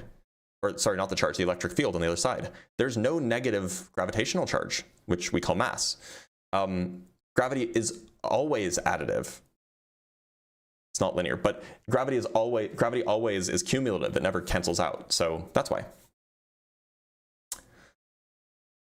How can photons have momentum without mass? I'm so confused by the concept. Well, look, there's kind of a few ways we can approach this. The first is that, like, the way that you were taught that momentum is mass times velocity, it was just incorrect. That's correct at like low speeds. It's just incorrect. And so to say that like this is confusing because momentum is supposed to be things with mass, well, momentum doesn't intrinsically have anything to do with mass. Now, it turns out for slow-moving objects, the momentum is proportional to the mass, but that's just not like an intrinsic property of momentum, that it has to be related to mass. The second thing is we can think of this conceptually. So momentum is a thing that's supposed to be conserved, right? If it wasn't, then we'd have a lot of problems. But imagine that you have a particle, like a positively charged particle over here, and then you wiggle it around a little bit, and there's a negatively charged particle over here. Well, wiggling it around will cause the particle over here to move, but it won't happen instantaneously. And so in order for momentum to be conserved, in between you wiggling this one and this one being wiggled, there has to be something carrying that momentum. And that thing is the electromagnetic field, which is what photons are. From Binary Ghosts with the $5, thank you for your continual support, Binary Ghosts. Is there a way to slow down or prevent the decay of elements, extend half-lives? Seems like that would be a problem to solve for long-term storage. Yes, make them move really fast.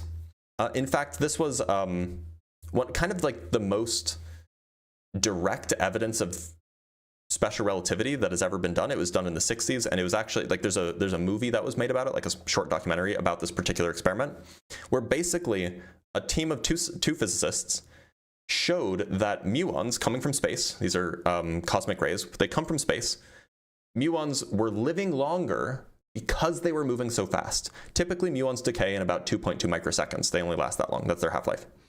Or that is their decay constant, rather. However, when they were detecting muons that were coming in from space, they lived much longer because they were moving so fast. Time dilation. So yeah, you absolutely can. It's just not always that convenient.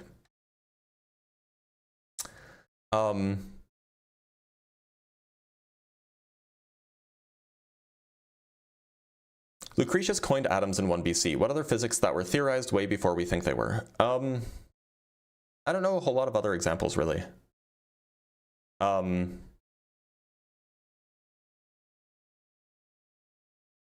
Chessbutt with the $10, did you do any undergraduate research programs? I'm applying for an REU next semester, and I'm curious if you had any advice for that. Happy holidays, and thank you for what you do. So I didn't do any REUs, but I did do research work with 2 different professors. I worked with a medium energy particle physicist, experimentalist for like 2-ish years. And during those 2 years, I went to Fermilab he sent me to Fermilab to do work there for 2 summers. And then afterwards, I did work with my honors thesis advisor for like 9 months or so. So I did do research. I didn't do any REUs, so I'm probably not very helpful there. Momentum is a property of inertial mass. It is not. God, my stomach is quite rumbly today. Batavia is nice. Yeah, no, it was good to be there. Although I had to parallel park once when so me and my friend, we haven't spoken in a while, but me and my friend were both working for the same guy. And so he sent us both to Fermilab for both summers. And one weekend we decided to take take a car that we were given basically by to use while we were there, take a car to Chicago, and I was driving for whatever reason. And I had to parallel park, and it was horrifying, and I haven't parallel parked since. So, parking in Chicago sucks. If gravity is so weak, why does it dominate the large-scale structure of the universe? It's a good question, and it's because all of the other forces have canceled themselves out. So it's the only thing left. Is it accurate to say that all matter is a form of energy? No, it is not. Energy is not a substance. It's not a thing. It's not an object. It is a property of things. I finally quantized gravity. Just turns out it was just a gauge choice. Well, that's cool. I kind of don't believe you, though. But neat, if you say so.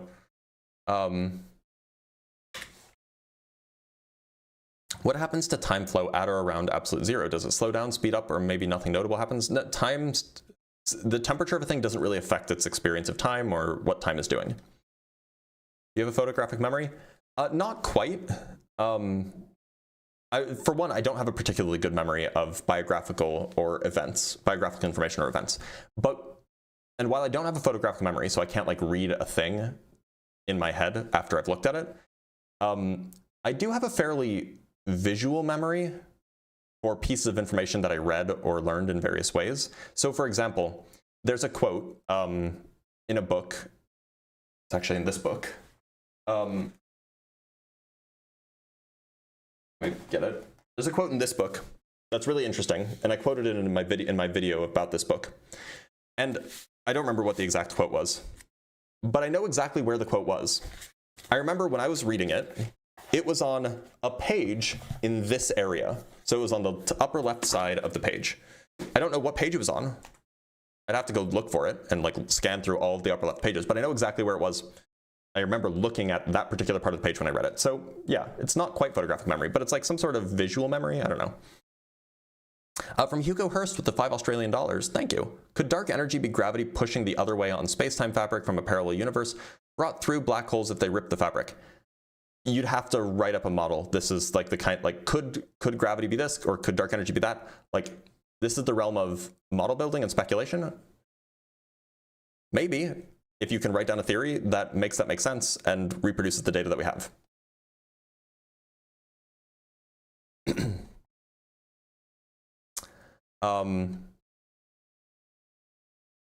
Dr. Blitz, does your doctoral dissertation really push the bounds of current knowledge? If not, what's your pet theory with insufficient evidence so far?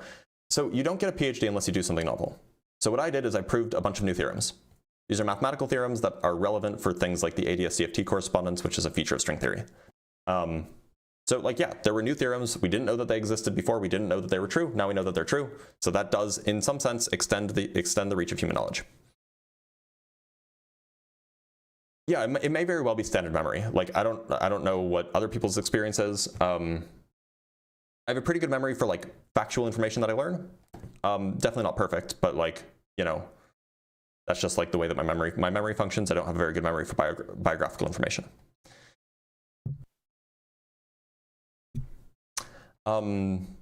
If we live in a combination of fields, is there a way to separate and play with them?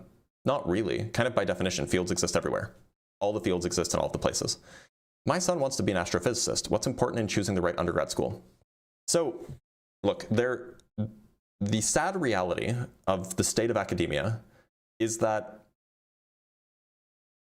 every time you reach a new career milestone, so you finish undergrad or you finish grad school or you get your first postdoc, your second postdoc, and then you apply to, if you want to be an astrophysicist, then the idea is that you probably want to work academically, do research. That means working at a university or working at a telescope. So the sad reality of academia is that it is very, very hard to move up the hierarchy in terms of prestige. It's very easy to slip down the hierarchy. So if you want to have the highest chance of success for a given, in any particular field, at least in physics, at least in the sciences, you should aim to be at the highest tier place that you can be from the beginning, because it gives you more room to accidentally slip down to lower tiers. So for example, you might do your PhD at Yale or at Harvard, and then you might do a postdoc at Columbia. Not quite Harvard, not quite Yale. Still quite good. And then maybe you'll do a second postdoc at, I don't know, Notre Dame. Still a very, very good school, not Ivy League. And then maybe you'll get hired on as a faculty, tenure track faculty at, I don't know, New Mexico State University, which is like a large state school, I imagine. Or maybe it's at like, maybe you get hired on at like, I don't know, Wisconsin or University of Michigan or something, like just some large state school. That's like a lower tier than like you know, one of these like private, like high tier institutions. And so your odds of successfully doing that, U of M, okay, your odds of successfully doing that are much, much, much higher. And so that means like then being an astrophysicist at a university, your odds of that are much, much higher than if you start at a state school and then try to go along that track. Because you started at a state school, unfortunately, your odds of getting, if you do your undergrad at a state school, your odds of getting into Harvard for graduate school are low. It's possible, but it's low, just because the prestige is lower, and prestige matters. And if you go to a state school for grad school, your odds of getting a high prestige postdoc, again, low. Because again, prestige matters, the quality of, or like who you know, so who will write your letters, the type of research you will do, all of these things are impacted. So you should shoot as high as you possibly can, as early as you can. That will increase your chances of getting a job academically later in the future. Oh, well, we've been live for a really long time. Maybe we'll end the live here. Maybe we'll answer a few more questions, but we'll end the live soon. From binary ghosts with the $10, gravity pulls towards the center of mass while cosmic bodies are round. Let's say we took Earth and flattened it. What would the experience be for standing on that disk? I imagine wacky. Somebody made an animation about this. It may have even been Veritasium, actually. Basically, if you're in the center, the gravity would be straight down. But as you move further outwards to the center, the gravity starts pulling you inwards, so it starts feeling like you're going up a slope. It's very funny. There's like a video that somebody made about like jogging to the rim of the flat Earth. Anyway, before I go, I'm going to remind you, you should join the Discord server. It's discord.gg/drblitz or Dr. Blitz. That's how you can join the Discord server. We have a great admin and a great mod team who are running the server really well, and it looks great, and it's really fun to be there. Our admin is Lilith, and she's great. The other thing is, if you want access to like the emojis in chat, whether you're on TikTok, YouTube, or whatever, then make sure to become a YouTube member or join on Patreon or become a TikTok subscriber or fan or whatever the thing is. It's like $4 or $5 a month or something. You get emojis and you get access to all of the debate notes that I post. They are just my personal debate notes, but if you want them for your own future debates, it has a bunch of good resources. But anyway, so I think that's all. Let me check my phone to see if there's anything else that I need to, any other donations that I missed. I don't think that there are any. Nope. Okay, we're good. So I will see you guys tomorrow around the same time, 11 a.m. Eastern time, 8 a.m. Pacific time. Until then,